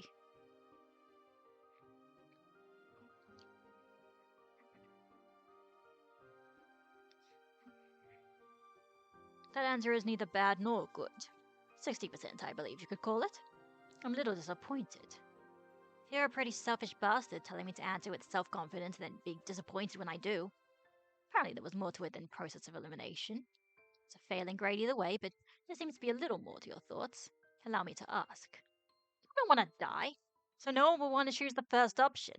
People want to live in happiness and struggle as much as life will let them.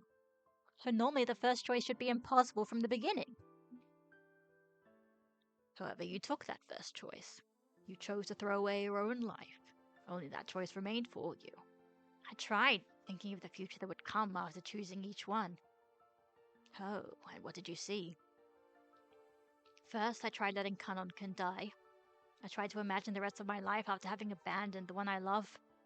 What kind of life was it? It was a horrible woman who didn't deserve to live. A shabby woman who always lamented her own decision and lived only to regret. I could never forgive a horrible woman who chose to live and abandon the person she loved. I put an end to her myself. How brave. So did you also consider the third option?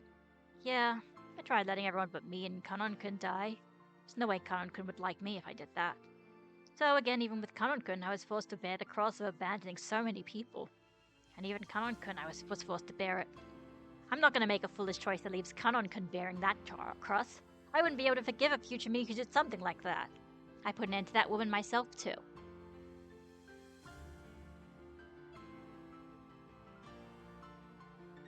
You know, I once had the nerve to preach something to Kanonkan. Something about trying to live life to the fullest. Live your life to the fullest. Meaningful words. And a surprisingly difficult thing to do. So yeah, I've got to stand proud and show Kanonkan. Show him how to live by holding your head high and looking straight at the sun with a full smile. And then burning your eyes out because you're not supposed to look at the sun. Well, Kanonkan be able to accept your self-sacrifice. Haven't you thought that your selfish decision might hurt him more than is necessary? That's why I want to leave a message. Oh, I will listen, but I am after all a demon. I may not keep my promises, you see. Keep it. Your promise.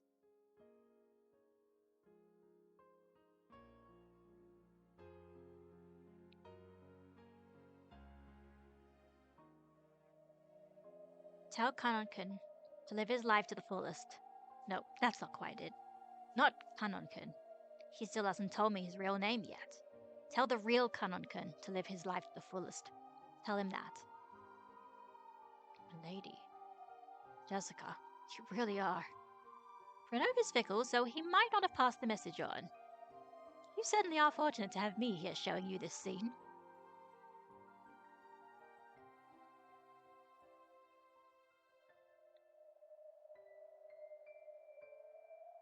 Are you so prepared to throw your life away?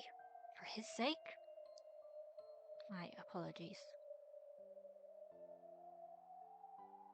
Virgilia-sama, there is no reason for Milady to throw away her life. Please kill me. Please change it to the second choice. That way everything should resolve itself. Oh, I'm not capable of granting that wish. After all, this is Jessica's own decision, which she herself chose.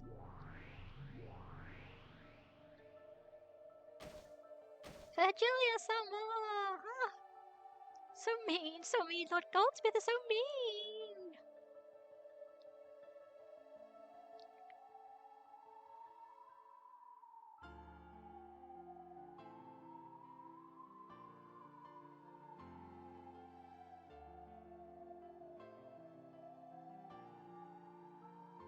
This is our chance.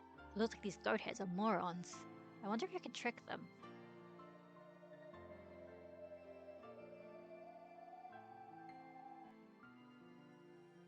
That's all I have to say. Kill me. Understood. Well then. Fear not, for I shall make your death more gentle and merciful than any sleep. Damn it! Ah! Ah!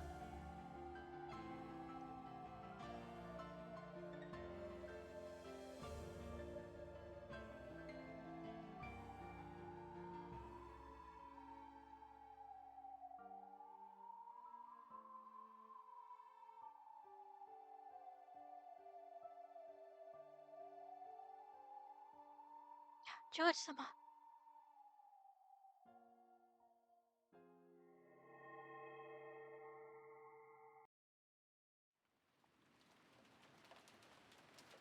Have you decided on your answer?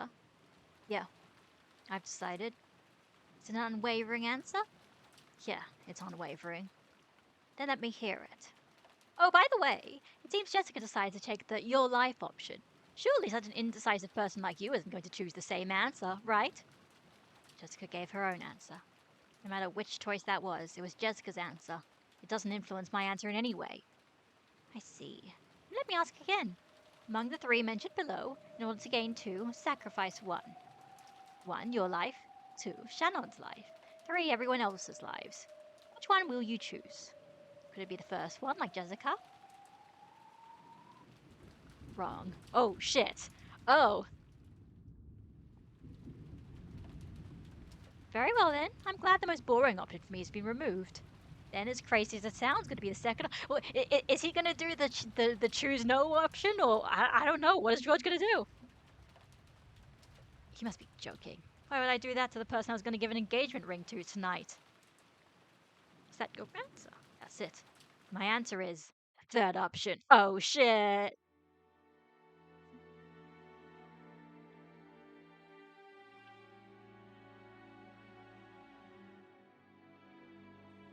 I want you to tell me. I want you to tell me the circumstances that made it possible for you to sacrifice the lives of everyone else so that you and the fiancé you love would be safe. Well, I think the answer is also quite simple. His parents were already fucking dead. That's probably the reason. I clearly have no choice except for this one. So you don't care what happens as long as it's good for you? So you can sacrifice the world for the woman you love? What are you talking about? What? Tonight, I planned on calling Shannon right here and giving her this ring as a proof of our engagement. There are probably quite a few people who wouldn't celebrate an engagement between me and Shannon. I was prepared to make enemies of the entire family by announcing my engagement to her. I have been prepared. Since the time I came to this island... No, that's not it. Since the time I confessed that I wanted to engage her. So you can sacrifice everything else as long as you can get married. Marriage means continuing to be a wife's ally for your whole life. At that point, I was prepared to have the entire world as my enemy for her sake.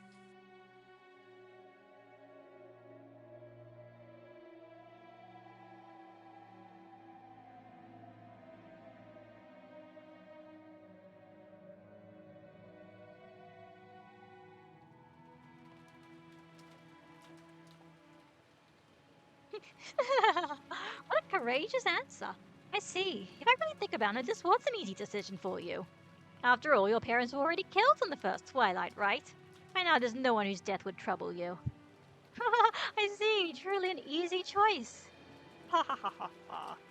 Say whatever you want. This determination and choice are mine, and mine is the successor. I see. Yes, the same decision as Goldsmith. So even with your innocent face, you'll also become a terrible demon in the future. What do you know? We might get along pretty well. You will succeed, Goldsmith. Eventually, I may even be summoned and serve you. It'd be surprisingly interesting.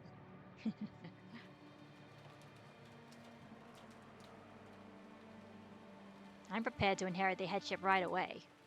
No, that's not it. You told me to think as the head in this test, so I answered based on the premise that I am the head. No, even that's not it. I thought as the head himself. I am now head of the Ushirimiya family. I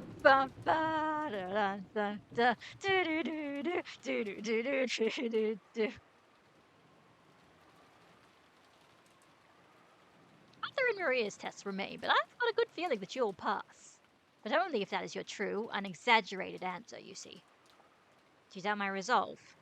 Can you carry out the option you chose? Can you, right now, with your own hands, offer all the lives that exist on this island as sacrifices? By your own hand? I can. Oh shit, I've never seen that expression before. Oh no, George is... Wait, George is going evil mode. Okay, that looks a bit sillier, so I like this one.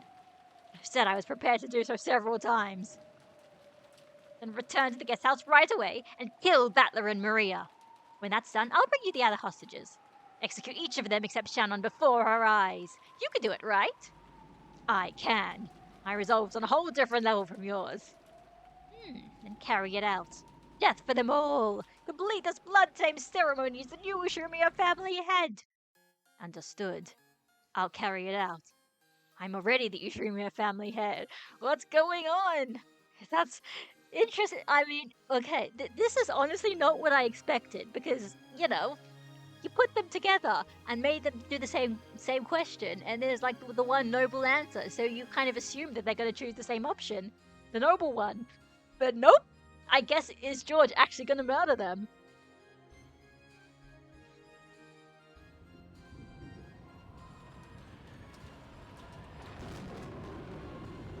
Blow wind, cry thunder, celebrate the birth of the new Demon King. The Demon Island has now welcomed its new lord. Oh god, now what? Oh, we're gonna get evil witch George now? Is that it? So, about the order of the murders. I get to choose that, right? Please, as you wish, Your Majesty, the new Demon King of Rockanjima. Like, if he just played this whole time, I'm gonna say, like, fucking bravo. Well then, to start, that means the first one's gonna be you. Not a problem with that. Yeah. Huh?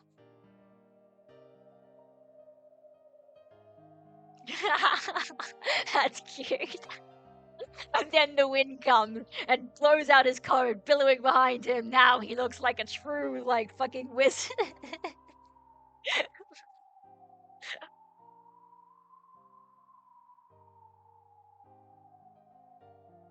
Hang on 1 second. There are people coming for a second. Let's do my secret anti-doxing technique.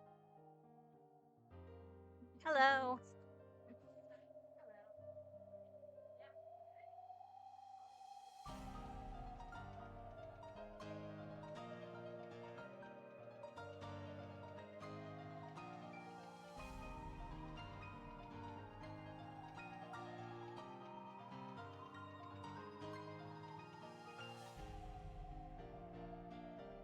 Okay, anti-doxing technique is over.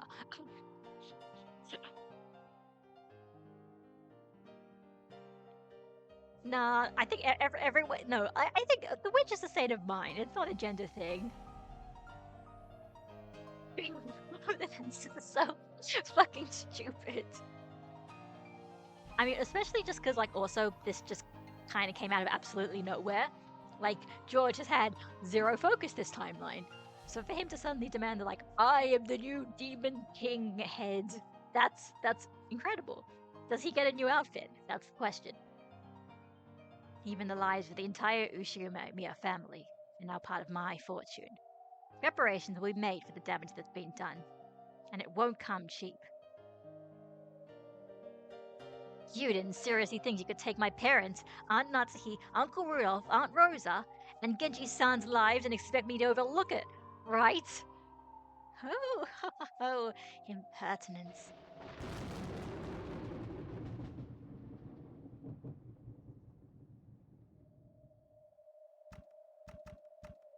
What? What? Oh, shit. Okay, this is great. So, George Sun was like, well, if I'm the head, I order you to fucking unalive yourself because can't deal with you. And Jessica's like, well, if you can get you, I surrender my life, but not without a fight. Punch the demon in the fucking face. I love this game. By the way, that just now was my answer as a maiden. My answer as the successor is different. Allow me to ask. The person I love, my family, my relatives, everyone, I'll protect them. If I'm the head, then that's my duty. Dad wasn't just swaggering around. He protected me and Mom. He fought the pressure of succeeding the Ushirimiya family for decades. Yeah, no, you know shit's getting real when the music gets hype. That's why I know. Being the successor is nothing trivial. So you know what? I can give it up. Betting my own life is something I can do easily.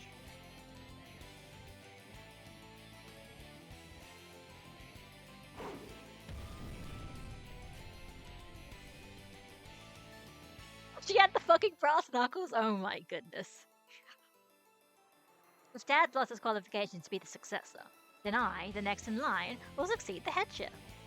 Head of the Ushiromiya family, Ushiromiya Jessica. I'm not the kind of coward who lets you do whatever you like anymore. A wonderful answer. I shall change your score from earlier. It's 10 for that answer. Plus 10 for that splendid left straight. Which means that plus 20 more would make for a perfect 100, yeah? Yeah.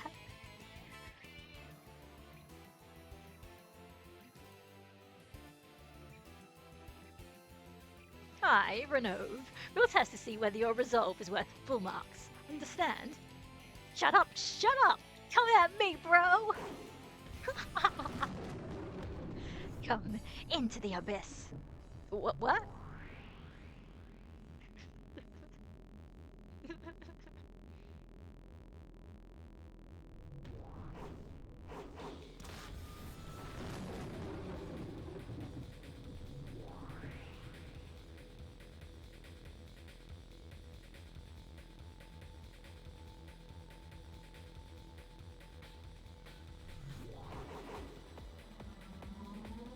is this?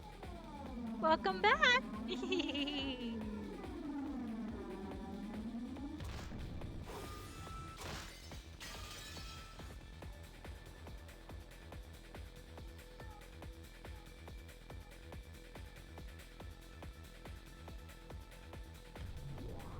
Josh, quickly! You're the nerd guy. You're probably not good at physical fighting. Oh no!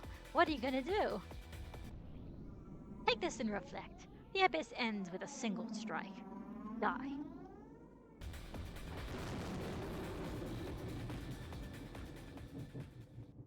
What's gonna save him? Is it gonna be Shannon's love? Is it gonna be George's sudden magical powers? Who even fucking knows?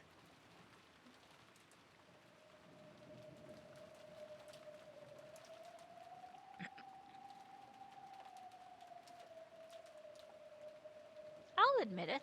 At least your attitude is that of an adult. But that's not good unless you have power to go with it.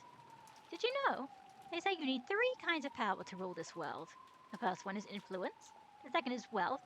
Do you know what the last one is? I read it in a book. Force, right? Correct. And that's where you're lacking. You're the skinny nerd character, so you don't have that. And like, unless we get like completely full on complete power fantasy bullshit, we're not going to make you suddenly be like great at punching demons. That would just be weird as fuck. No one will feel a monarch without influence, without wealth, or without force. Enzo possesses all 3 of those. That's why he reigns as a tyrant. If you're going to call yourself Kinzo's successor, try showing me a bit of that majesty, okay? Come on, how long do you have to sleep there? Stand up, okay? If you don't, you'll fall again, see?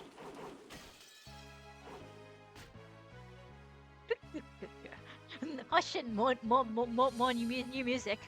Not bad movements. I feel they are slightly unfitting for a lady. Bastard! Swaying around all over the place. Aren't you gonna strike back? Don't take me lightly, you fucking bastard!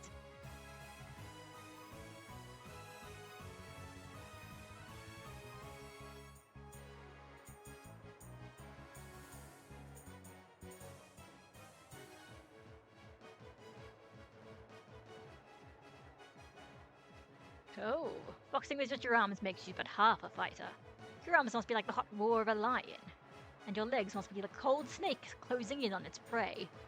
Snakes don't have legs. True.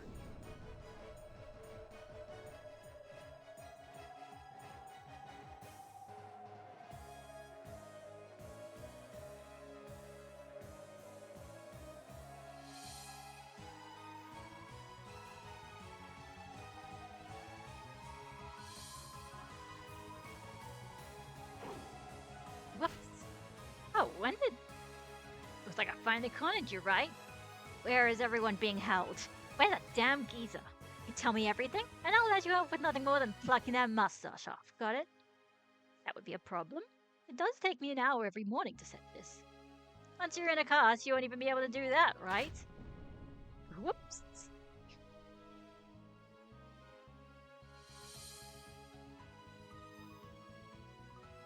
I see. This certainly does hurt.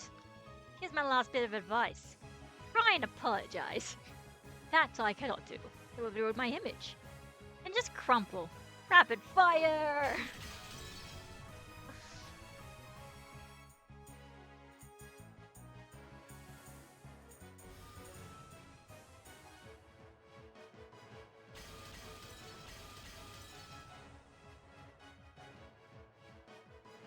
I am, after all, a demon. The level of magic is nothing. Even so, you aren't bad at all. If I were a human, I would probably resign right here. Because I am a demon, I can still continue to fight. What are you trying to pull? Is this the end? Are you simply going to attack all the time or neglecting your defense? Huh? Ah! My shield cannot be broken by a mere human. Don't think that you'll ever be able to touch my body again. In that case, I'll just burst through that shield. Persistent, I see.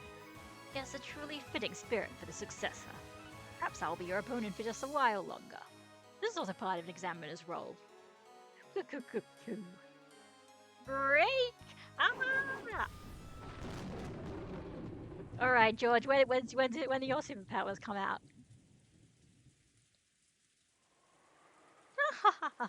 Stand up, okay? You'll fall again, right?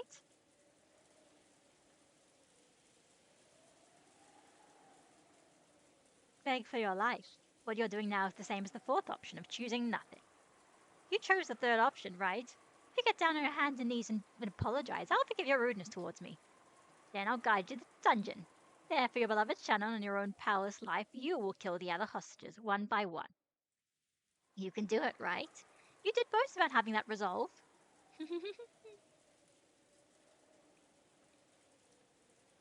If you're too obstinate, this time you really will fall to the deepest depths of the abyss. Okay?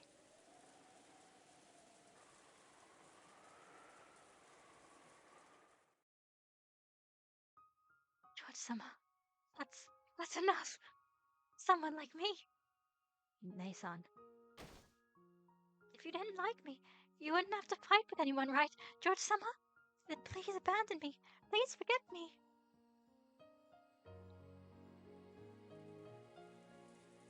No way. I won't surrender. Oh? Why not? Because that's my resolve. I'll fight everything, Shannon's sake. And I'll make everything accept us and bless us. Hey, could you tell me something? Why are you willing to go so far for that furniture called Shannon? She's just a washout, isn't she? Rubbish furniture that couldn't even make a satisfactory waitress. I won't permit any more insults against the woman I love.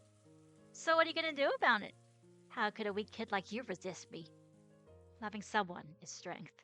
Because I learned that, I was able to become strong. Shannon, I love you. With just those words, I can stand back up over and over again. Shannon's in the dungeon, right? Professing your love to me won't. No, she heard. That's because it's love. Shannon can hear my words right now. The reason I can believe this is because of love. You. Shannon, you aren't furniture. Even if you are furniture, you're mine alone. The only one for me in the world. I want you to be close to me as long as we live.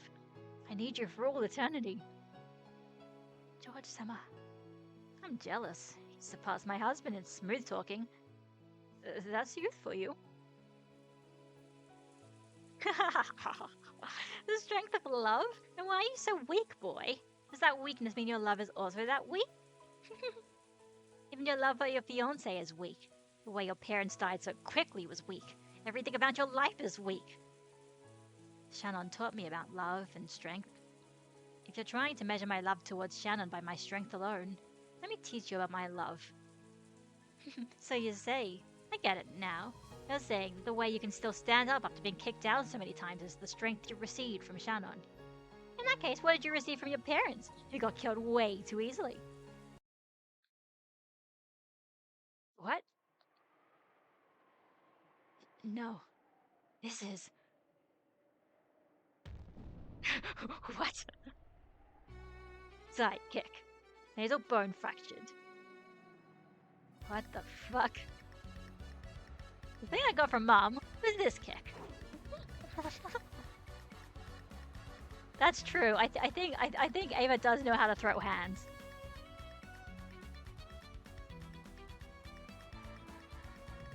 And what I got from Dad is fortitude.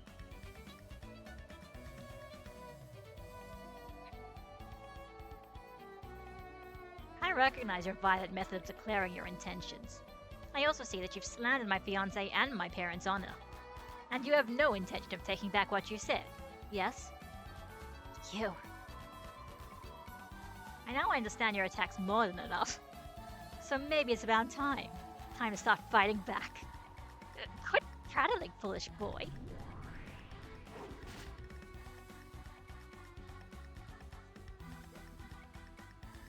Yeah.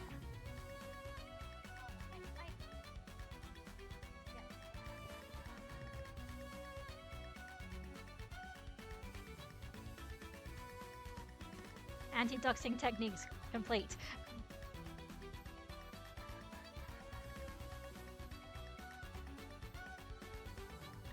I'm like fucking Goku. Once I analyze an opponent's technique, the same thing won't work against me twice. Fortitude means calmly analyzing how your opponent will act instead of losing your cool. Why? Isn't it obvious? Can't you guess? No, I can't. It's the counter. Give back exactly what you got to make them not want to take another pass at you. To make them cover their face in tears and snot to forget to wash it off. And make them want to rub their forehead on the ground and apologize over and over to completely, perfectly, and thoroughly. Beat them until they can't get up.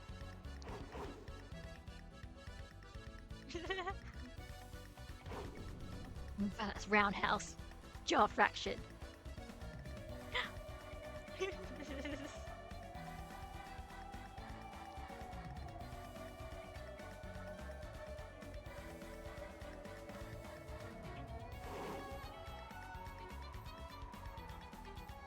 High axe kick. Collarbone fraction. This is so stupid cool.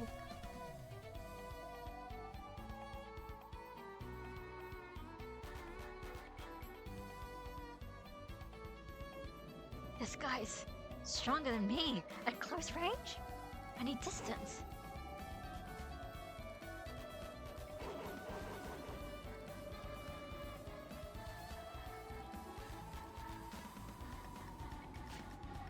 You fool! You regret the pride that made you let the 3 chances of defeating me slide as you fall into the depths of the abyss. Huh?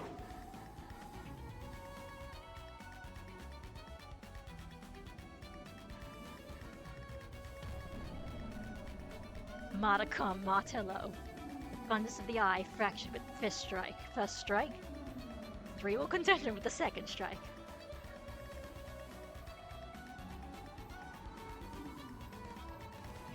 You know what? I have absolutely no idea how he's doing this. But it's cool, so whatever. I learned the power of kicks from karate, speed from taekwondo, and freedom of range from capoeira. That was pretty fickle, but I've learned from studying various merits. Okay, I guess that's the reason. It's like I'm not just the weak nerd after all, because I've learned I can also beat shit up. Why don't you hit me? It is of course very funny, of course, that everybody's beating up demons except the guy called Battler. Why did you hit me? You're not gonna say because I'm a woman, right? You spoke of force as a monarch's 3rd power. It looks like you're still misunderstanding the meaning of that force. In this situation, force doesn't mean hastily wielded violence. It refers to as a deterrent, knowledge that if someone opposes the monarch, that person won't get away unharmed. That's a deterrent, you say?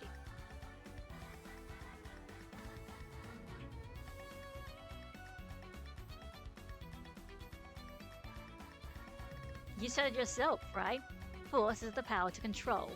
If you crush your opponent with force, you won't be able to control them, right? A monarch's force is something that is only shown. He does not crush. He makes others surrender and adds them to his own fortune. Also, I guess that the capoeira part probably explains the kind of Spanish-sounding music, right? If you start blowing bubbles, I won't be able to guide me to where the hostages are. You'll take me to where everyone is. I would advise against resisting. I won't stop short next time. Sorry, Leah. Let me borrow your troops. This guy's too much for me alone to handle. And hey, look, now they're gone. Now they can escape. Come on, Kanon, you can do it. Reinforcements. Should I take this to mean that you take back all that about me being weak? I admit it. I made light of your human power. That's wrong. This is the strength of a man who's experienced love. How can you say stuff like that with a straight face? Yeah. Come, goats. Crush this man and turn him into meatballs. These goats are so stupid, but they look like they at least have power. I'll turn you into a corpse that even your fiancé won't be able to recognize. You refuse to surrender and intend to continue fighting. Understood. Know that from now on you'll receive real harm proportional to your own attacks. If you still plan on attacking me, prepare to sustain a great deal of damage.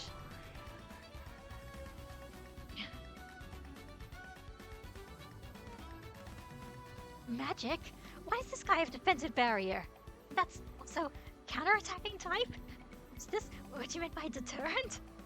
Here we go. This is where you get the power of magic by fucking schizophrenia.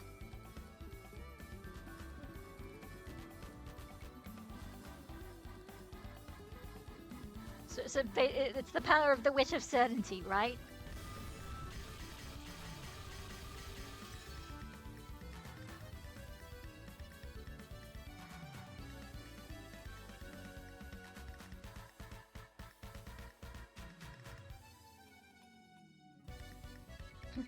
I'm not gonna get worn out. What's wrong, old guy? Starting to get a little tough? No matter how much you attack, it is useless. I'm not gonna stop hitting you just because it won't break. No matter how hard someone's heart is, if you keep on talking to them little by little, it'll eventually start to crack. I believe it. I believe that useless effort doesn't exist in this world. That's why I can live to the fullest. If words will eventually make it through, then the same goes for fists.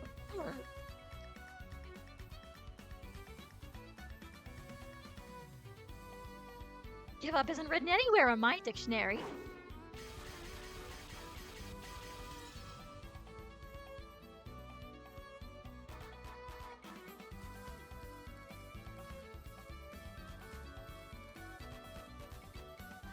It's stupid, right? I'll bet a guy couldn't understand, right? A girl in love doesn't even think about giving up just because it's useless.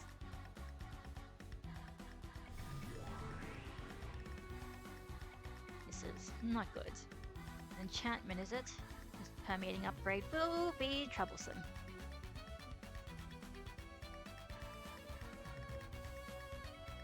See?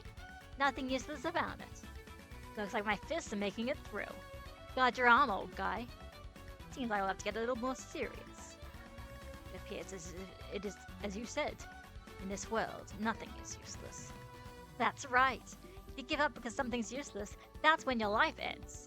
You'll get through. You can be sure of that. I'm an idiot. So this is the only way I can live. But even so, I'm sure I'll be able to teach Kanon-kun about a new world someday. So I'm not gonna lose heart in a place like this. I'll definitely defeat you. And save everyone. Damn. That's so open hole. Useless. Nothing is useless. There's nothing.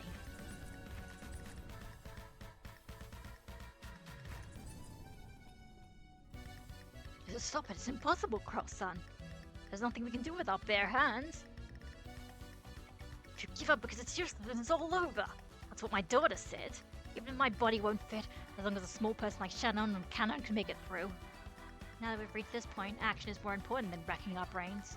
Let's work together. I'll do it too. Kanon-kun, you're a boy, aren't you? Lend a hand. Kanon-kun?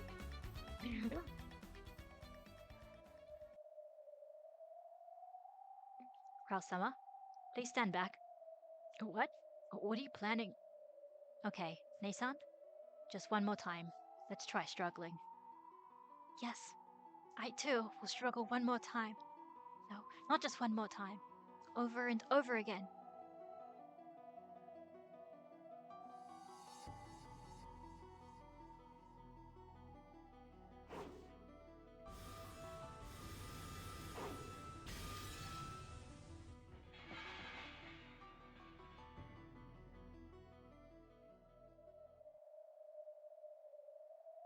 Dr. Nanjo, which way down the corridor goes to the mansion?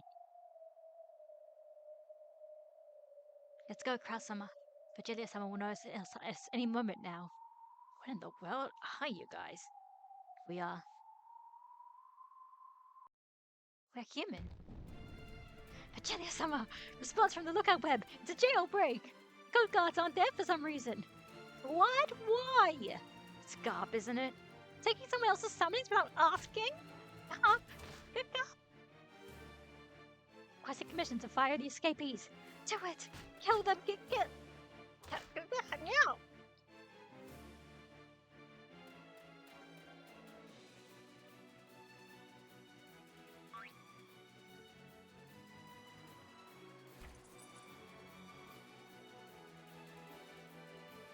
Come on, it's those metal bars again. So that's incredible. I wonder what kind of principle it works on. I'm not interested in principles. All that matters is that he can sever the metal bars and that we can escape from here. Don't worry, Canon, do it. Leave it to me.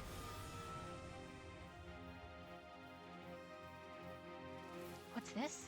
These are sturdy. Wrong. They're enchanted. It's one of Virgilia-sama's magic locks. Can you cut through it? Of course. It'll take time. We'll wait 3 minutes.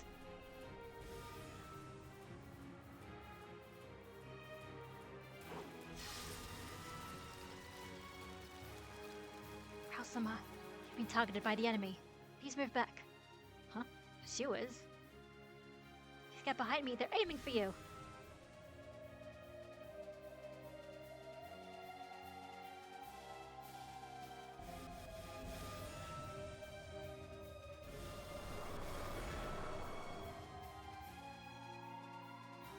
Something shown!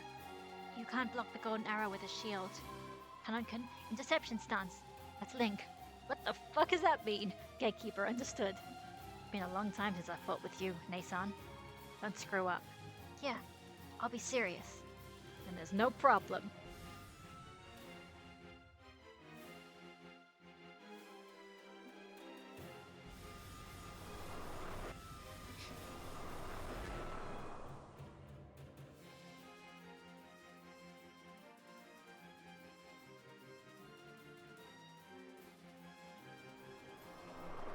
John, it's divided. Firming guided plus grounded vision. 48 sub-rounds, all rounds locked onto. Interception control, data link to Canon. Canon, data received. You're incredible, Nason. You can actually see all 48. Concentrate on interception prioritization. Trust your Nason. I don't even need to open my eyes. Commencing interception. Man, Ryakishi07, how can you say all this shit with a straight face?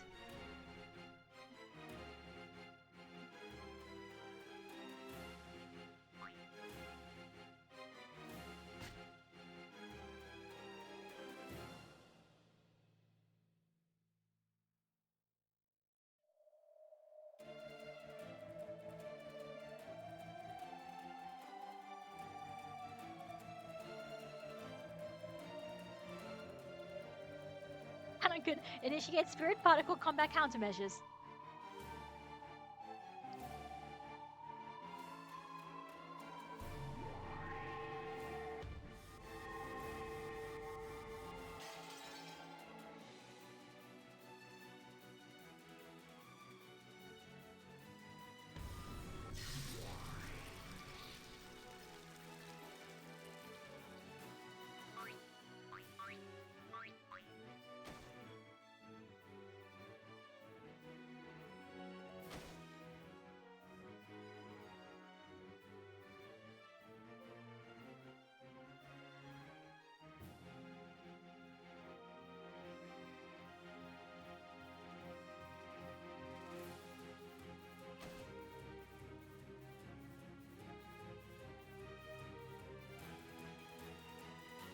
I see, a plot to entertain that child truly will be filled with unexpected turns. Come, Mariah's go-to attendants. It's time to work. Catch and kill the escapees. Corpses are fine, we can just revive them anyway.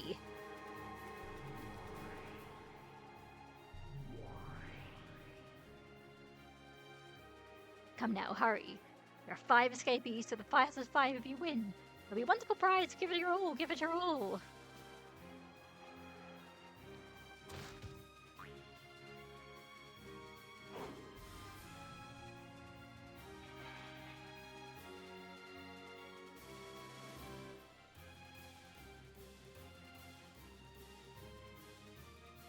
It certainly is secure. I bet they really didn't want the people in here to escape.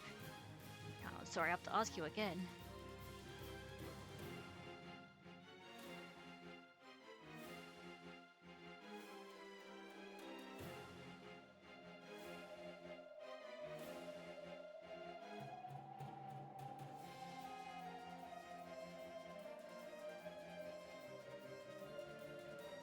What is it?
Our son. Ah!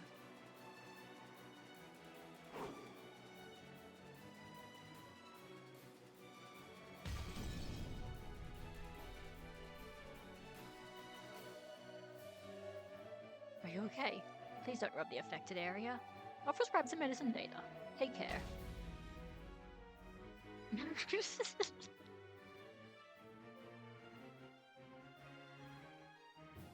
Looks like our link isn't that bad either. We won't lose a Shannonkin and Cannonkin.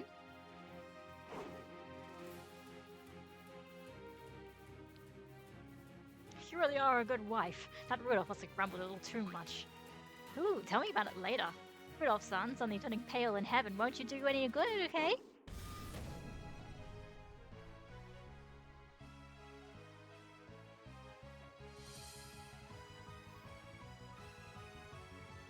I think that my kick works on monsters too. Now there's a shock.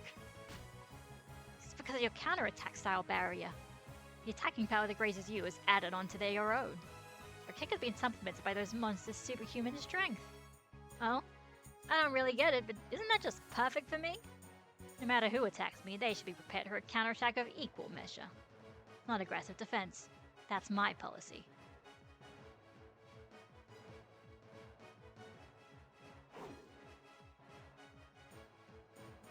These guys really are dull.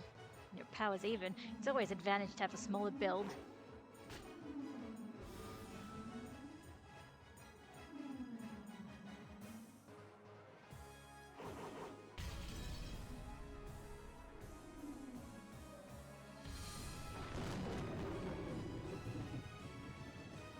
Going for a high roundhouse kick into the nary chuggy is pretty basic, right? That's pretty well every now and then. This guy is a problem. Seriously, a problem! What do you mean, demons? What do you mean, witches? The rulers of Rokunjima are the Ushiramiya family. I'll make you physically aware of that. You...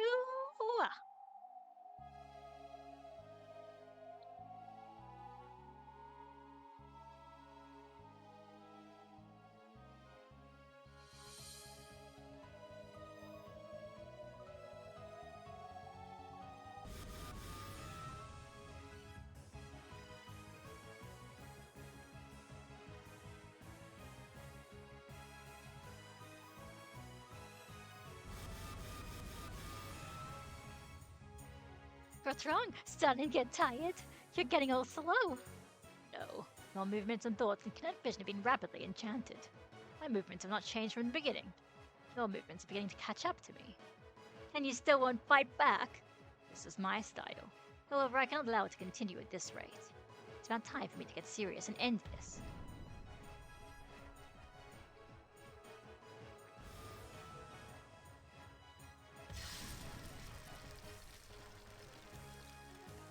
Whoa, what the?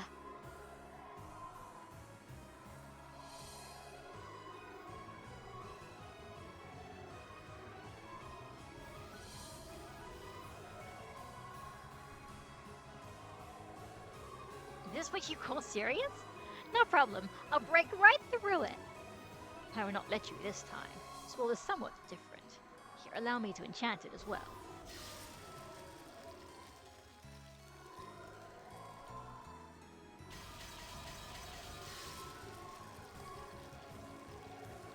I upgraded it with attack reactive armor. An exceptional item that will decrease the force of your attacks by counterbalancing them. Anyway, whatever.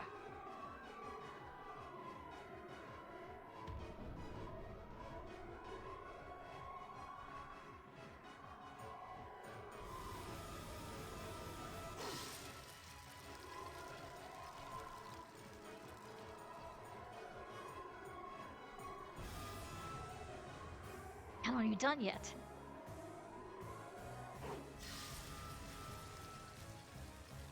There's no stopping these guys. These metal might just break from shoving each other.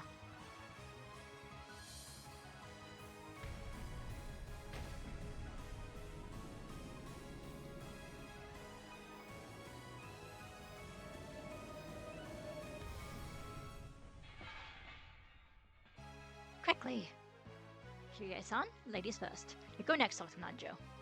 Karasuma, please leave this place to me. But this is...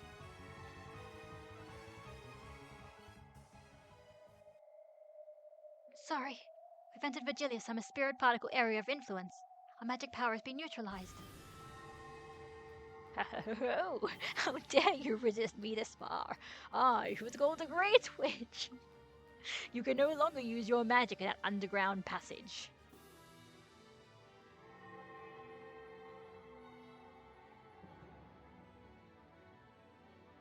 Spirit particle supremacy ensured. Come, cheers, sisters. It's your turn now, right? Wait, are you still rebooting? Why are kids these days so bad at waking up? My apologies. We're all different versions. Why are the shortcuts and pull-down menus all got screwed up every time you change versions? Yeah? You did not shout out correctly last time? Administrative privileges? What's going on? I don't know! Quickly! Ah! Call the Imperial Guard's troubleshooting team. Call the IT department. What? You can't help us without a user code? 45 at the user code, yeah? Just sounds like 9999 in Japanese. Q, Q, Q, Q. Have I write it on some paper? She can't reinstall her IME, so I have to write. You take your time fixing yourselves. I'm going...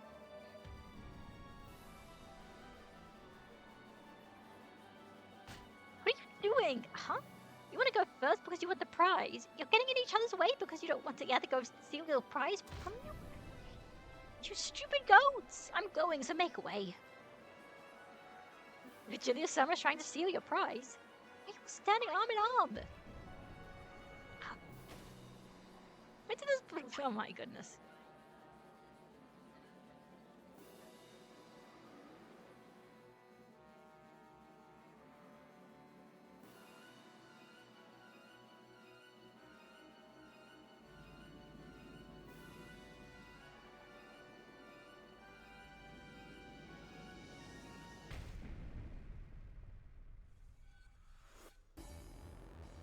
This wise child knew a shortcut. What a good kid, you get first prize. Later you can have some handsome mackerel curry. So you are Kumasawa? I don't even know anymore. Damn, it's no use. Our magic has been completely killed. Not yet. Even without magic we still have these bodies. Don't be ridiculous. There's no way you can fight a monster like that without strange power. Stay back, children. I'll do something about this, so escape past the sides of that monster while I distract them. I won't let you. God. Nothing more can be done. No, not yet. Even Jessica thought I must do so as well. Are you serious? It's not possible, not against that massive monster.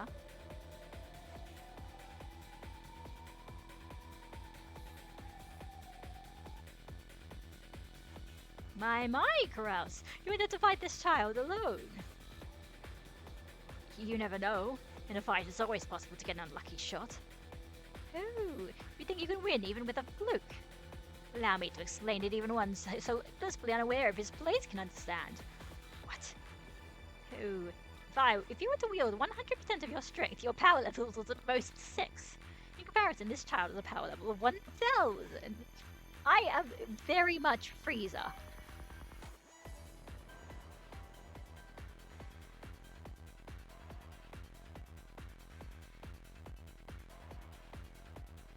Has there always been a number 1 in the corner there like that, or am I just going crazy?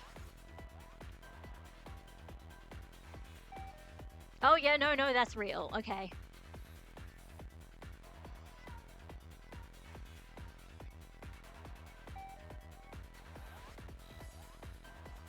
What is going on? What does this mean? I've got a 1 in 10,000 chance. That means the payoff will be 10,000 times greater, right? It's splendid, Dark Horse. Seeing a ticket like that makes me want to buy it right away.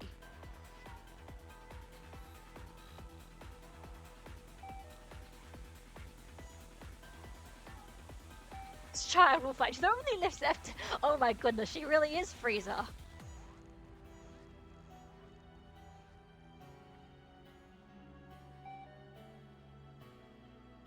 What's this bing bong noise? It's true. Okay, It's very interesting that they've decided that the direction they're taking Vigilia now is just that she's just a fucking idiot.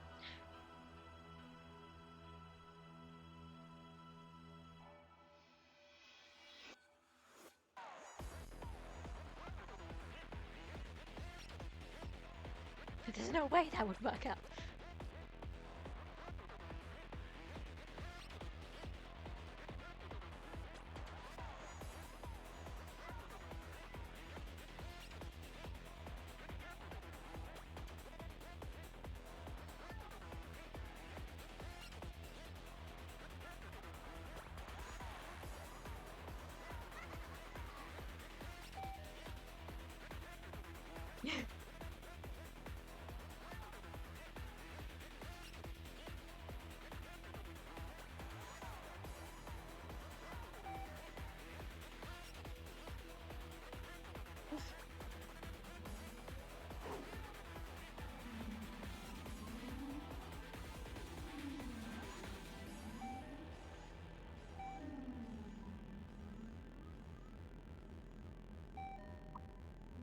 What the fuck is even happening? I'm.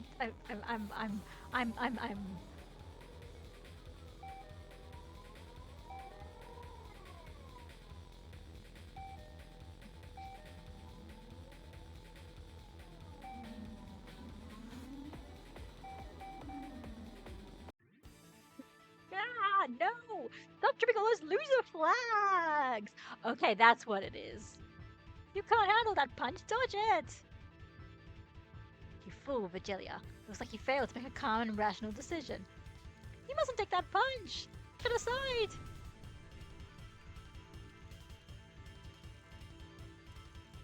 The number of loser flags amplifies the power level of one's opponent. Okay, that is exactly what they were talking about.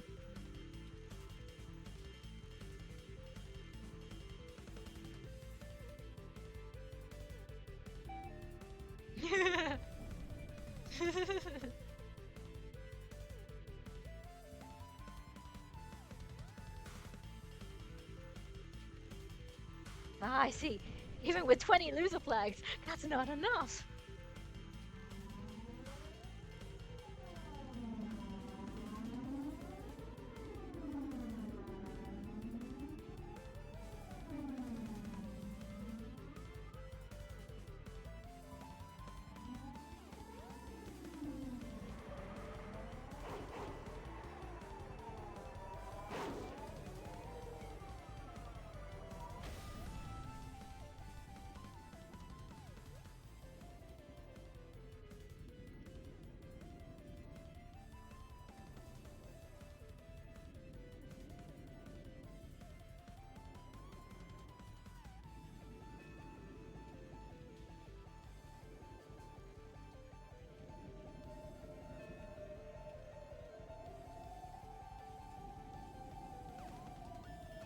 I I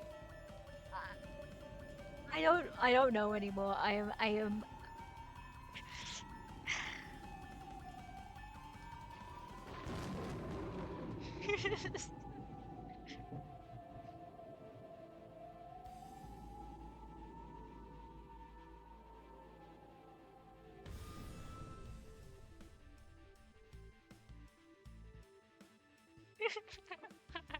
okay, okay, okay, okay, okay. Now I like I am.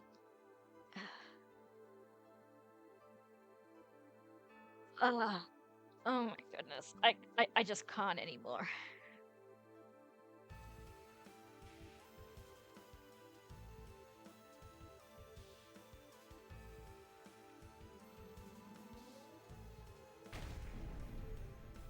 Your Oni-chan gave it his all.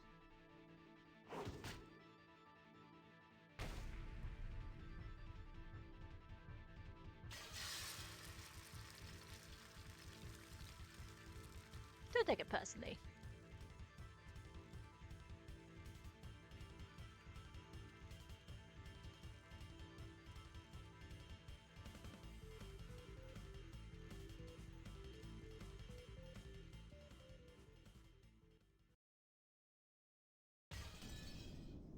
Okay, I know things. I know. I've just been streaming for way too long. I can't keep doing this. As fun as this is, I need to, we'll continue this next time. Maybe tomorrow. I'm just this scene is so fucking long. I just can't. So, oh, and there was even some drop frames at some point. Well, yeah. All right. See you guys.